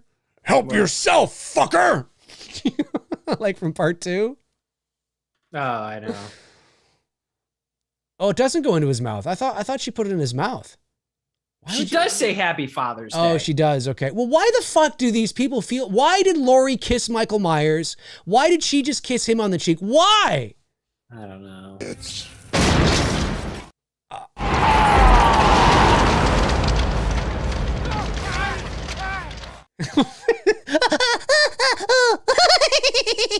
That's what really you should be hearing when these little creatures are. That's a terrible movie. I think that's why I thought this movie came out on Father's Day. That's why, because she says that. Father's Day. And she which kisses is weird him on the cheek. because it comes out in September. Yeah. She kisses a serial rapist and murderer on the cheek. It's her dad. It's her dad. Happy Father's Day. And that's it. It just ends right there. Thank God. And then it goes to this montage of all the far better movies. Pretty much. Oh, 100%. Okay, if there's one thing good about this movie, here it is. It's showing the original. Yes, this is great. It's showing the much better films. A couple of shitty movies too, but yeah. Classic shot of Nancy in the tub. God.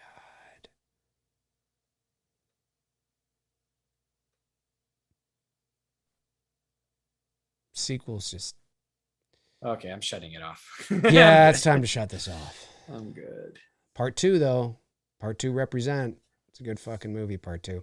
Well, we had a bit of a hiccup there. Our apologies. But yeah, that was Freddy's Dead, The Final Nightmare, 1991. What did you think of it? If you're watching after the fact, comment below and let Tony and I know what you thought of this movie. Where would you place this movie in your list of Freddy movies? I'm going to place it at number 1 just to It's the piss you best. It's the best. I love it. Melania and I watch it all the time. Don Jr. comes over with the kids and we watch it. That's what we do. We just watch it. It's great. I love it. Let's go over to the chat. Did I miss any super chats? Let's find That's out. what I was going to ask you. I don't know. Like, I'm going to go over and see if I missed any super chats. The chats that are super in their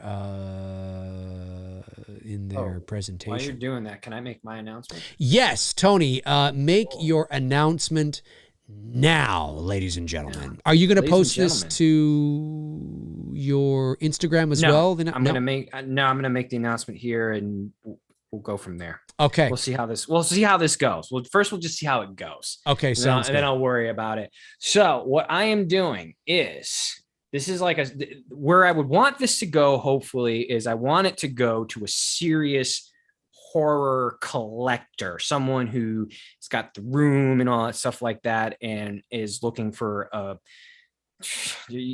whoever gets this is seriously getting hooked up. And I've been sitting here for the last 90 minutes in a mental debate. Do I want to do this?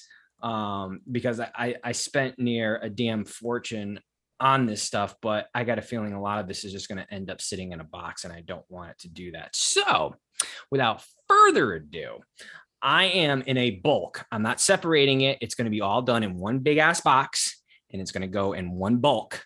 I'm going to be selling off the 2 Freddy sweaters that I had custom made, which is one from part 3 and the original. The custom Leatherface tie apron.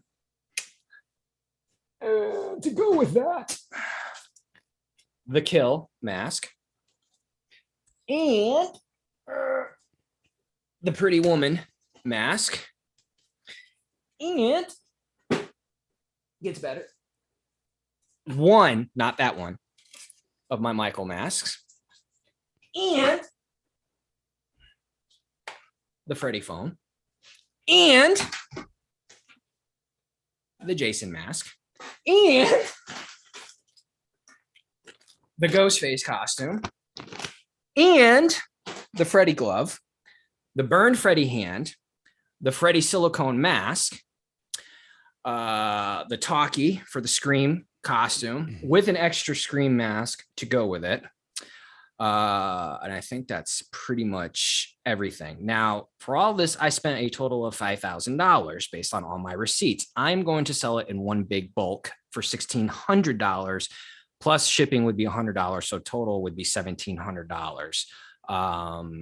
I took a little bit off on the Freddy silicone mask because there is a small tear on the bust down here. You don't see it on the face part. It's down here on the last photo shoot that I did with Freddy versus Alice. When I picked her up, it got caught on her. So there's a small, I can tell you how to fix it. It's an easy fix. It literally will cost you about $5 to fix it.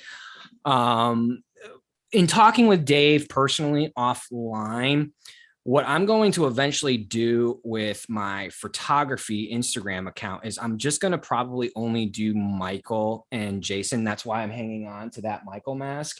Oh, and the mama's head, Jason's mama head is included in all of that as well too. Believe me, this was not an easy decision to come to because of the amount of work that I've put into those photos and creating those photos. But the financial side of trying to continue to do every character, it's way too freaking stressful. Like y'all don't understand, like the amount of money, like I was talking to someone the other day about it. I could spend anywhere up to about $2,000 to $3,000 per shoot for paying for locations and all that stuff and paying the people, to help me out, to do the shoots and whatnot. And it just was like, it was nuts.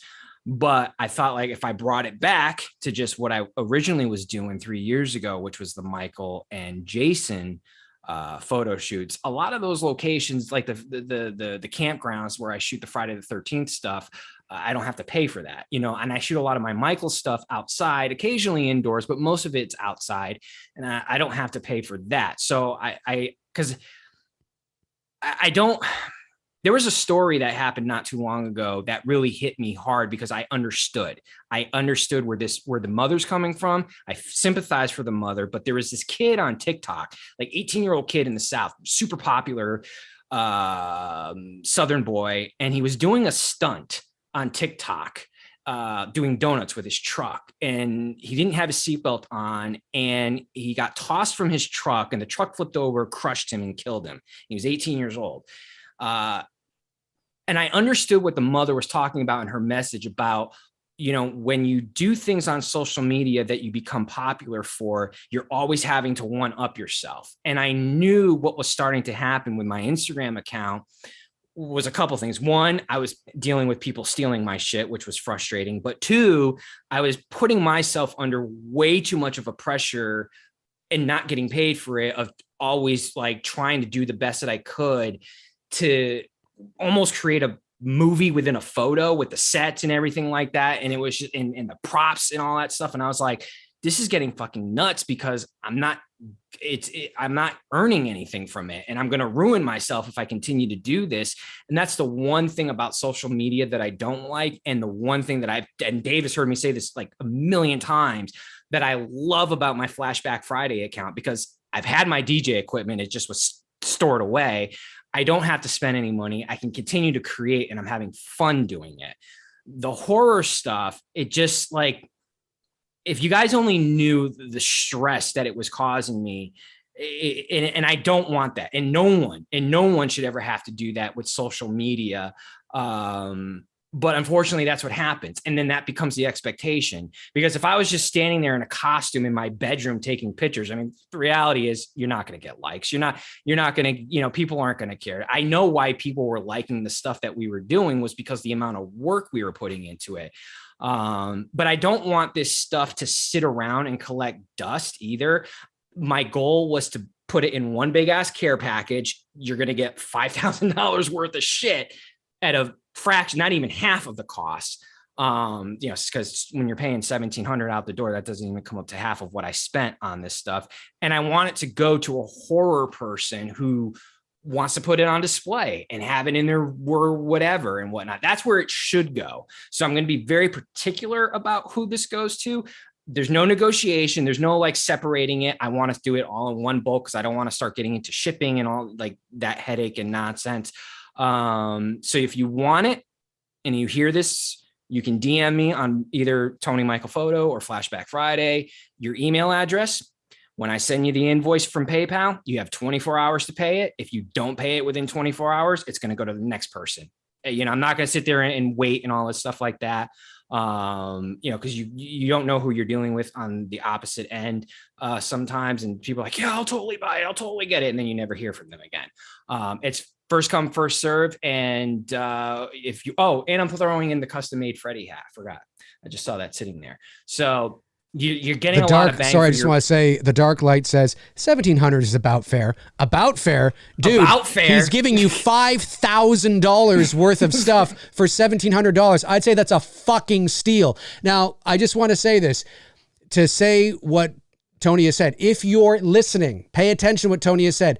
There's a Michael Myers mask involved. There's 2 sweaty Fredders involved. There's a silicone Freddy mask involved, a silicone hand involved. The glove, a Freddy Krueger glove, the hat, the Jason Voorhees mom head. There's also the 2 Leatherface masks. The 2 Leatherface masks, the Freddy Krueger phone. The custom Leatherface tie the tie that Gunnar Hansen wore in the first film. I had that custom made.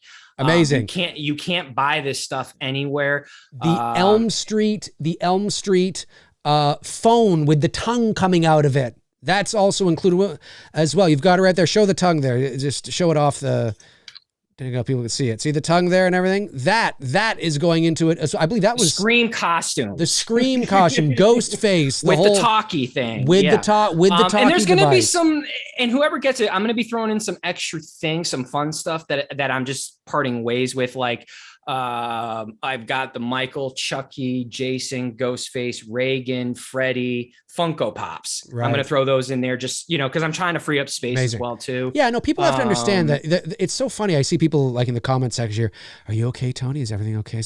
Yeah, folks, I'm fine. Sometimes people just like to sell off shit they don't need anymore. Yeah, I mean, because it's just going to sit here. Right, I mean, exactly. like I said, when I come back to doing photography, that's why I'm keeping that mask and I'm keeping my Sackhead Jason stuff, because those are going to be the two characters that I'm just going to do. Right. I'm not going to stress myself out trying to impress people on social media for likes, because that's all I'm getting. There's nothing else that I'm getting from it, and it's costing me. It's not costing you guys to do anything. It's costing me shit. Right. And also, so be and this is just one care package, guys. I know that it's maybe one big it's ass just one big, care so package. it's all or nothing. Tony's not gonna. Okay, the phone goes to this person, the mask goes. Yeah, because then I got to get into shipping shit, and then it's gonna start costing me more to ship shit than you know what I mean. Because then you could end up, instead of one package, you're shipping 32 packages, and it's like, and it's just like I totally get it. Well, that's why I said where it should go to. It needs to go to someone who's knee deep into horror, wants who it, can afford it. I said, who can afford it? Don't who break your bank. All the masks to put, on display in their home. That's where I envision it going to. Right. Yeah. I mean? Don't be an idiot and break your bank. And or don't do what I did. Yeah. Really, don't do what I did. But I totally get it. Look, I mean, I have shit around my place too that I could probably sell. And of course, if I start doing that, is Dave okay? I think Dave's destitute. I think something happened. No, sometimes people just want to get rid of shit. You've got stuff like, people have to understand, and I can understand, being a horror fan. Sometimes I think horror fans, especially collectors, right? They will collect stuff and they have no intention on ever giving it up. I mean, it's there forever. But sometimes when there's different levels, right? I'm not an avid collector, so I can. There are certain things I have collected over my life that I know will be with me forever. But there are other like, for example, I ordered just a couple of months ago an authentic Raiders of the Lost Ark fedora. It's being, custom made. It's coming from Germany. It's going to look beautiful. It's fantastic. That's not something I'm ever going to sell, right? Because that's something that is like, it's fucking, I know, you know what I mean? But, there are certain things that I've collected over the years that I have got my fulfillment out of them. I have received my enjoyment. I either used them, I had them in, they sat on a shelf, they've displayed, and now I'm kind of like, you know what? I'm past that time of my life. I'm past that, and instead of it sitting there, why not have it go to a home where somebody else can enjoy it? They can enjoy it, and I can make a couple of bucks off of it. And people, that's and what I'm the not case even. is here. That's the thing. Like I'm not even making a couple. I'm not even. You're still losing half money. of what I spent. I'm still losing at the end of the day. But like I said, it's going to sit around, and I don't want it to sit around. And I feel like I know, and this is also for future people who, stumble across this video, because I'm not expecting someone to hit me up, tonight, all of a sudden. I'd be shocked if that happens. Yeah. But like I said, ultimately I want this to go to someone who's a horror fan that is going to get good use out of it on, having it on displayed in their horror room or whatever. That's it. Which is where I want it to go. I mean, you could get into wearing it and whatnot, but I don't, that's kind of tricky with some of like the Leatherface costumes and whatnot. But no, I agree. Yeah, I mean, it's definitely you're getting a serious steal, and with everything that Dave, like I said, what I mentioned and what Dave mentioned as well too. You're not going to get this. You're not all this for that. You're going to spend what I spent, a damn near fortune to get it done. And yes, the Freddy sweaters, by the way, to clarify that, it's the part 3 form fitting, a little bit shredded on the sleeves and on the waist. And then it's the original, which is a little bit baggier. You've seen me wearing it in the photos. They've been dry cleaned and pressed and all that stuff. It's the original, red arm sweaters and whatnot. And Yeah. So there you go. Cool. All right. Well, hit Tony Michael up at the 2 Instagram pages you see below his photo there, at Tony Michael Photo on Instagram, or at Flashback Friday with 2 A's. Friday is Fridaay, at Flashback Friday. Hit him up there, DM him on Instagram if you want it. You will have 24 hours. Once he sends you the PayPal invoice, you will have 24 hours to pay it. If you do not pay it in 24 hours, it will go on to the next person. This is fair enough. Fair. So you have to have the money in your account. You have to be able to spare the money now. It's not hey, I'll have it in 6 weeks. This is now. This is you either have it or you don't. So hit him up and let us know. Are we still on? I think we're still live. Yeah, we are. We're still live. Yeah, the software is acting funky. Okay, a couple of super chats. We had Fast Forwards 289 says, bad movie, but great show, guys. As always, thank you very much. Sweet tea, the tea is sweet tonight. For the channel, my friends, be safe too. You as well, Sweet Tea. Thank you so much for that. Really appreciate that. Nate A with $2 says, will Halloween Kills box office be affected by Venom 2? Well, if neither of them the move, box offices are even open. yeah, and yes, yes,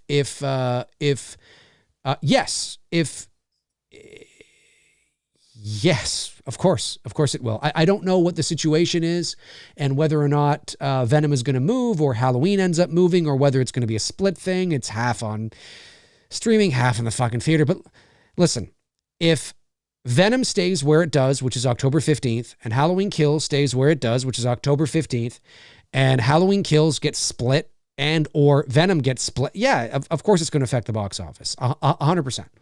100% it will. It's not going to, make $80 million opening weekend. And I'll be curious to see what it does make, though.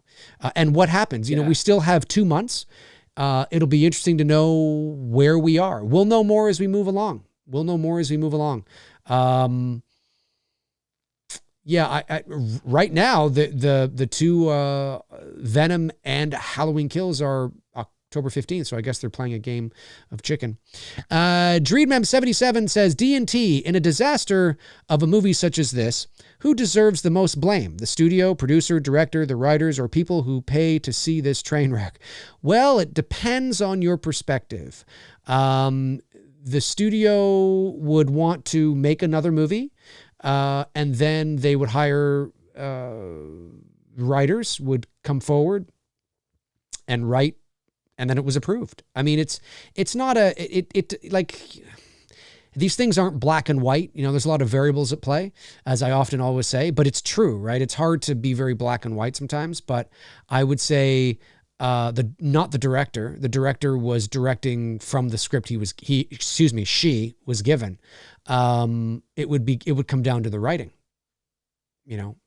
That's what it would be. Yeah. Come down to the writing. Whoever thought this was a good idea, a good ending to this series. Brandon Barry says, Dave, any update on the paranormal true story you've been wanting to make? Thanks. No update on that. Thank you for the super chat. I appreciate that. He starts production tomorrow. Right. Yeah. I start production right after the show tonight. We go to camera and can you imagine? Ready to roll. Yeah. Let me see here. I don't think Venom's going to really hurt it that much because look, Venom and Halloween, they're very much targeted to two similar but not similar audience. You know what I mean? Like Venom, you're going to get your comic book fans. Like I wasn't planning to see Venom. Well, first of all, I don't know because right now, I mean, stuff is like, it's back to like open every other day or like only a couple days a week. Like that's where we're at with a lot of places around here. Yep. And then any places that have a lot of people that congregate to, they're not opening it up again. Like it seems like we're going backwards again. I don't know if it's a temporary thing or what the deal is with that. So I think there's a few factors on will it affect the box office. One, are we going to be back in total shutdown mode come October? Because the way they keep talking, it sounds like that's the direction capacity we're going towards. Yep.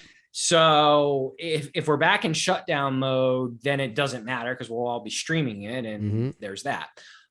If we're in normal mode, which is what I'm hoping we'll be in, I still don't think it will affect it. I mean, it'll affect it a little bit in the sense that, okay, those who are planning to go see Halloween will probably end up watching Venom first, who are more on the Venom fan sides, but those people will end up still going to see Halloween Kills the week later. So in the long game, no, I don't think it's going to affect it in the long run. It's just going to affect it on the opening weekend a little. And vice versa. Those who are going to want to go see Halloween first, they'll go see Venom second. I would love it if they delayed Halloween Kills. No, God, no, man. We've already delayed it enough. Get it over with, man. I'd love it. I'd love it if it was like, we have decided to delay Halloween Kills to 2022, and Halloween God, ends. Could you imagine? And Halloween ends to 2023. Oh God, could you imagine? Dude, people would be. I'm becoming one of those old men that just love to watch the world burn, and I think I would love to watch to watch the crying and the hysteria and the mayhem. No, I can't believe it. I would just be going. It's awful. It's an awful side of me, really. It's an awful side of me. But Dave, how could you? We've been waiting our whole lives to see Halloween Kills. It depends. I mean, like Tony said, I mean, it is counter programming, but opening weekend numbers, I mean, without Venom there, Halloween Kills was the only thing sort of on the market at that opening weekend. Now you have Venom and Halloween Kills opening on the same weekend. They're going to eat each other's box office. So there is going to be an effect. The effect is just how much. You know, how much is it going to be? I still haven't even seen the first Venom. Have you? No. Yes, me? No. Do I care to see Venom 2? No. Same. Let me see. What do we got? I don't know. I don't know why I thought you would see it. I just. No, I have nothing against it. I just you know, just another one of those movies where I'm like, oh, whatever. Whatever. Brandon Berry's the last super chat. All right. Nathan says, as much as they are talking about Delta, a second shot is coming most likely. Second for you would be like fourth or fifth for us if it happens. Colin Murdy says, seems like we will head into a lockdown by the end of September once the schools go back here in Belfast, Ireland. It will spread like crazy by then. I have a feeling Kills will be at-home experience. Yeah, that's more than likely what will happen. It'll be a premium ticket, that's what too. I'm pretty much betting. And you know, honestly, I was already planning on watching Kills from home. I got to tell you, I've been enjoying watching the movies, even though I fucking hated The Conjuring 3. Wait, did I say that out loud? I still enjoy watching it from home because like Dave mentioned here a few moments ago about becoming that old guy wanting to watch the world burn. Yeah. I've become that old guy that would prefer watching his movies from home than having to deal with idiots in the fucking theater. Even if there was no COVID, okay, you know, the people who are like on their phones or the kids talking and stuff, like, you know, and now you're getting crazy shit. Like there was a story here not too long ago with like another, I don't know. I don't know who these people are, but I only catch it because of the news. Yeah, but there was like a popular, I could be wrong on the platform, either popular TikToker or popular Instagrammer. It was a girl. She was on her first date with a dude in a movie theater, and both of them got shot and killed by some fucking crazy kid in like Arizona or something. So like, I mean, that's the thing. Like nowadays, if you got kids talking or people talking or doing stupid shit in the theater, you don't know if that person's carrying is going to turn around and get up and just start blasting at you because you pissed them off. You know what I mean? Like, it's just, so I'd rather fucking just sit home and be like, yep, I got my fucking studio monitors right here. They're going to work just fine. I've got a 27-inch. I got a 65-inch television out in the living room. If I want all of that theater movie experience, I got it. I don't need to go to the theaters anymore. I really don't. It's just, it's not like what you and I grew up with. You know what I mean? Because there was no cell phones. There was no distractions. No. The only thing you had to worry about in the theater was be quiet, and everybody was quiet unless it was a comedy and people were laughing. That's right. I just want to watch the world burn. I know you do. I know you do. I'm not kidding. Obviously. Oh, I'm kidding, obviously. But I mean, in the sense of, obviously, no. I don't want Halloween Kills to be delayed. I would love to see it like everybody. I'm excited to see it. But I would be lying if and this must be my father in me, I would be lying if I didn't relish in the thought of mass hysteria online. Because I'm not I think it's because I can separate myself, and I'm not saying I'm better than you or you're better than me. We're just different. I'm talking not Tony. I mean, the people out there that are watching this, because there could be some people that are watching this that are totally like, yeah, I totally know what you mean, Dave. That'd be fucking epic. You know what I mean? Like, it all depends on the kind of person you are. I'm the kind of person that, no, obviously I don't want it delayed. I want to see it. I'm excited to see it. But I have that part of my personality where I'd find it glorious, because to watch people argue online. Yes, to watch people just lose their shit. I can't believe it. I think it's, and I can separate it. I'm not as emotionally involved maybe as some people. And there's just a certain part of the population that I'd be going, oh my God, it's delayed. Tony, it got delayed. Oh my God. Tony, holy shit, we got to tune into some channels, man. It's going to be fucking hilarious. That would be pretty much me. I'd be laughing. That's going right to the how section, watching everybody. Yeah, like that's kind of totally. Like there's a certain level of that in me with anything. I mean, I don't know what it is. It's just but that doesn't mean that I'm better or you're better. It's just, we're just different. There are some people that can still be disappointed, but go holy fuck, I gotta, you know what I mean? Like, it's hilarious, and doesn't get all caught up in the, it all. But do I actually think it is going to be delayed even with another shutdown? Not likely. I think it will more than likely, if all theaters were to close, like hypothetically, all theaters just close, like total shutdown, the worst case scenario, it would just go to streaming. It would, and I don't mean necessarily to a streaming service. I mean, it would probably. You mean like Peacock? Well, yeah, and if it went to a streaming service, it would probably go to Peacock because that's NBC. Or like what Universal. iTunes is doing right now with a few or PVOD here. Well, yeah, like iTunes right now, if I want to watch Fast, which I don't, but if I wanted to watch Fast 9, I could rent it for $20. Mm-hmm. Black Widow, same thing, which I have no desire to do that. That's $20. Rental, they're not selling it. So you would have to rent it first. Yeah. And I would never do that. But if Halloween Kills has that option on iTunes, yeah, I'll pay the $20 to rent that. It might even, I hope it's just 20. I could see it being 30 or 25. Yeah, I hope they don't get to that. 25 maybe the max. 30 would be like, damn, I could see it. But it depends. I could see 25. But it all depends on who you're watching it with. Like if it's 30 and it's you and 5 buddies, well, then that's a fucking steal. You know what I mean? But if it's just you, if it's just you, it's kind of like, fuck, I'm paying for, 3 people that aren't watching this. And if it's good, I'm going to have to buy it. Right, exactly. It doesn't even include the buy. That's right. Cody Snyder sends in a super chat and says, thankful for passing through the cosmos with this community. Well, thank you very much, Cody. And we are thankful you are here, my man. Really appreciate you being here. And thank you very much for the super chat. Let's go to 8:30. You want to go to 8:30? It's another 9 minutes. For me. Let's do it.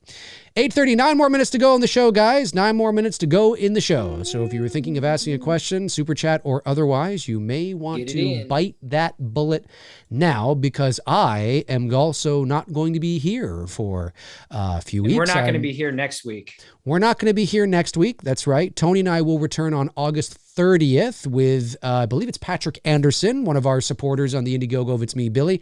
He'll be joining us, our third one that we're fulfilling there. That's August 30th. And then I won't have any shows for a few weeks. I made that announcement before because I'm working on I need a bit of a break. I need some R&R as well. And I'm working on a couple of things that hopefully I'll be able to share eventually soon.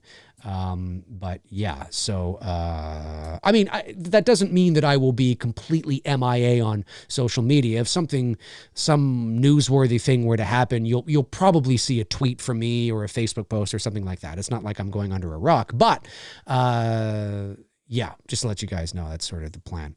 Harry Hagen sends in, Harry Hagen sends in shit, man. He just, I saw the orange highlight, and for some reason, my mind was about to say sends in, and then I realized no, that's not a super chat. Harry Hagen says the idea of taking Freddy out of the dream world into the real world to kill him doesn't make sense because he was already killed in the real world and turned into an entity.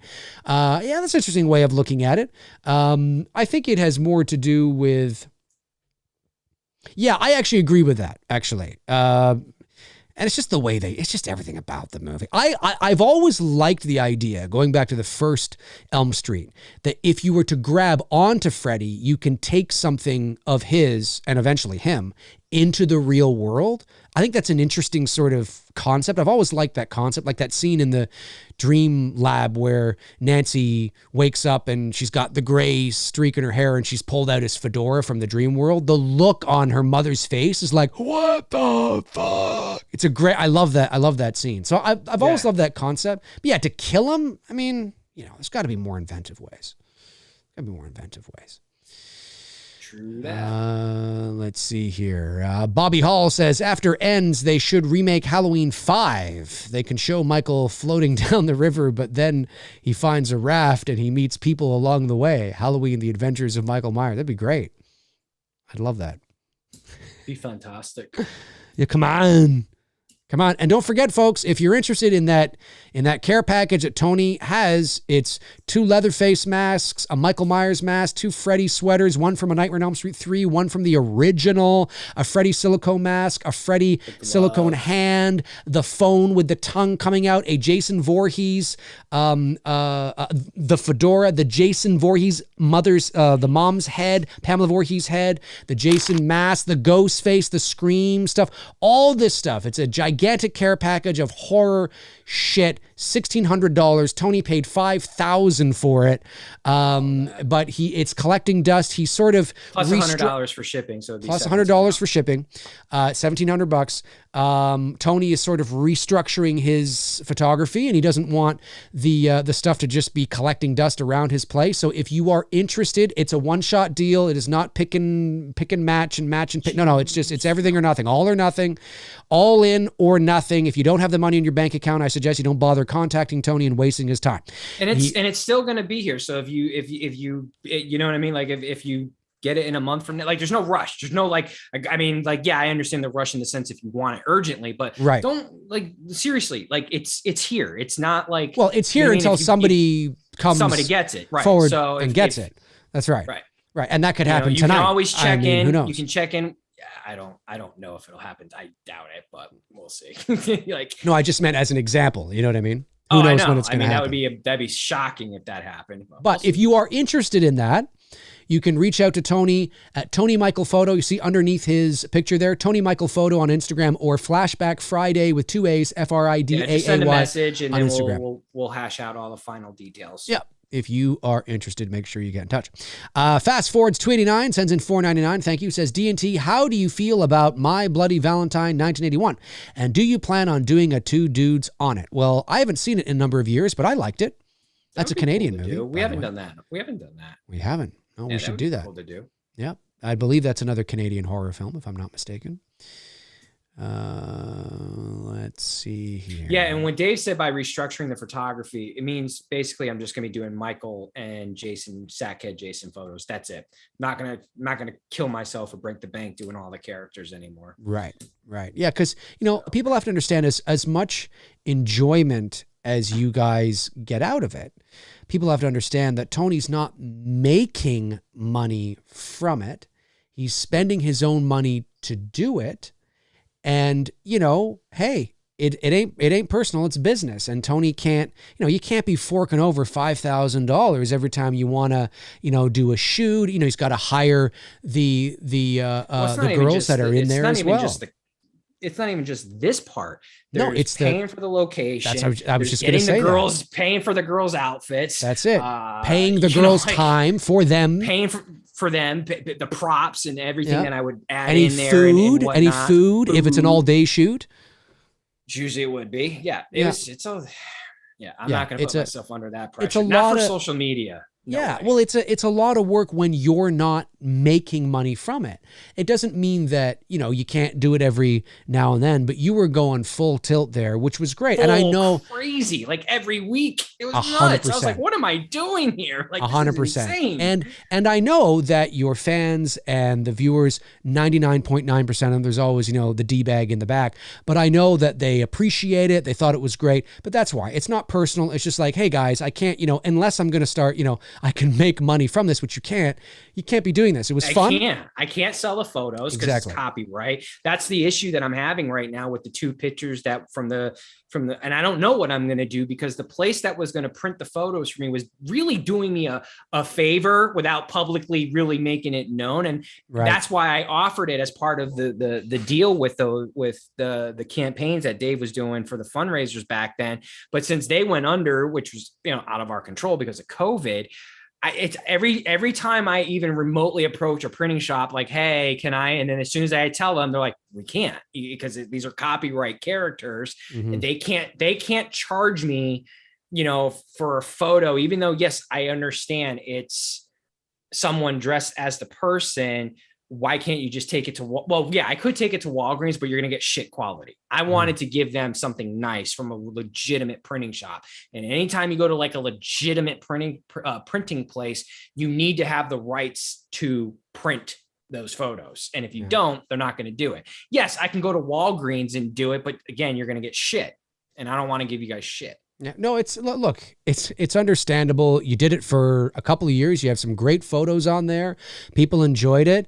You're taking a step back. 3 years straight, nonstop. Yeah, like whatever, every week, dude. Like that's insane. Like, and I mean, I can't even believe I did that. There's a like, fuck it. Who gives a fuck? You did it. Mr. Franco sends in $1.99. Thank you, Mr. Franco. Really appreciate that. 1 minute to go. 1 minute to go. And then we are out of here, ladies and germs. And well, like I said, Tony and I will be back on Monday, August the 30th with Patrick Anderson, who picked up a 2 dudes. That's the mask. That's the Michael Myers mask. It's going into the care package. Not that one. No, that's a good looking mask though, dude. It is. That's a good looking mask. And then I'll show this one more time. This guy did a really good job on this one. The Leatherface woman mask. Yeah. This is one of the better ones that the Leatherface mask. I mean, the guy did I paid for it. I mean, that you pay for what you get. And when you get a top tier artist making that shit for you, you're not going to get shit in return. That's it. Because I've seen some, even on Instagram, cosplayers doing the Pretty Woman mask. Looks nothing like what Gunnar wore in the movie. This guy who made the Pretty Woman mask for me, I mean, he really, like, he had the photos up there on, like, every little detail to what Gunnar, as much as he could get. And that's why I liked using him, and actually, of all the pieces that are in this, the hardest thing was to get a tie company to make that fucking tie. I bet. Everything else I was able to get access to pretty easy and have made. It was fucking finding that damn tie. Yeah, but you did it. I mean, it's it's those details that are really appreciated, at least from someone like me. The average person doesn't give a fuck about that. But I mean, I do think if someone stumbles across this and, whether it takes a month or two before, I think there's a horror person out there who think would like, I want this for my, for my room, and I want to get this on display and whatnot. Totally. That's where it should be. I totally understand. All right, folks, listen, that is gonna do it for Tony, Michael, and I here on this episode of 2 Dudes and Some Bullshit. Thank you to our great moderators, Frank Reicher, Tab of the Short, Darren Sands, and Chris Faber for keeping the chat in check. Thank you to the Super Chat questions that came in, to the non-Super Chat questions that came in. You guys are amazing. You are. No 2 Dudes next week. Tony and I will be back Monday, August 30th. At 6 o'clock p.m. Eastern Standard Time, 2 weeks today. I am taking a step back from regular shows on the channel for a little bit.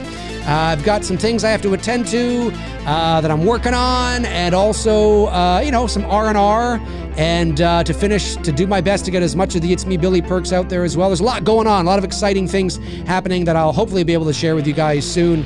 But you guys are amazing. You are. Tony, any last things you want to say? No. we made it through Freddy's Dead, and it'll be great to get back to some good movies here in a few weeks. It'll be great. It'll be great. We're starting off next month with Jaws: The Revenge. Yeah, keeping the shit show going. Maybe we should. I don't know. We'll see. Jaws: The Revenge. Labor Day weekend. Scream 3. Yeah. Oh yes. Yes. The DVD release. The straight to DVD third. I Know What You Did Last Summer. Everything. We're just gonna watch shitty movies from now on. Why not? That's it. Yeah. That's it. That's gonna be the new format. That's shitty it. movies. Folks, have a great rest of your night. And last super chat. Hate that people keep stealing your stuff, Tony. Looking forward to the photos in the future. Enjoy the break, guys. Take care. Thank you very much, Fast Forwards 289. You're awesome. You guys are amazing. You know you are. Like I always say, we will talk to you soon. Alrighty. Cheers.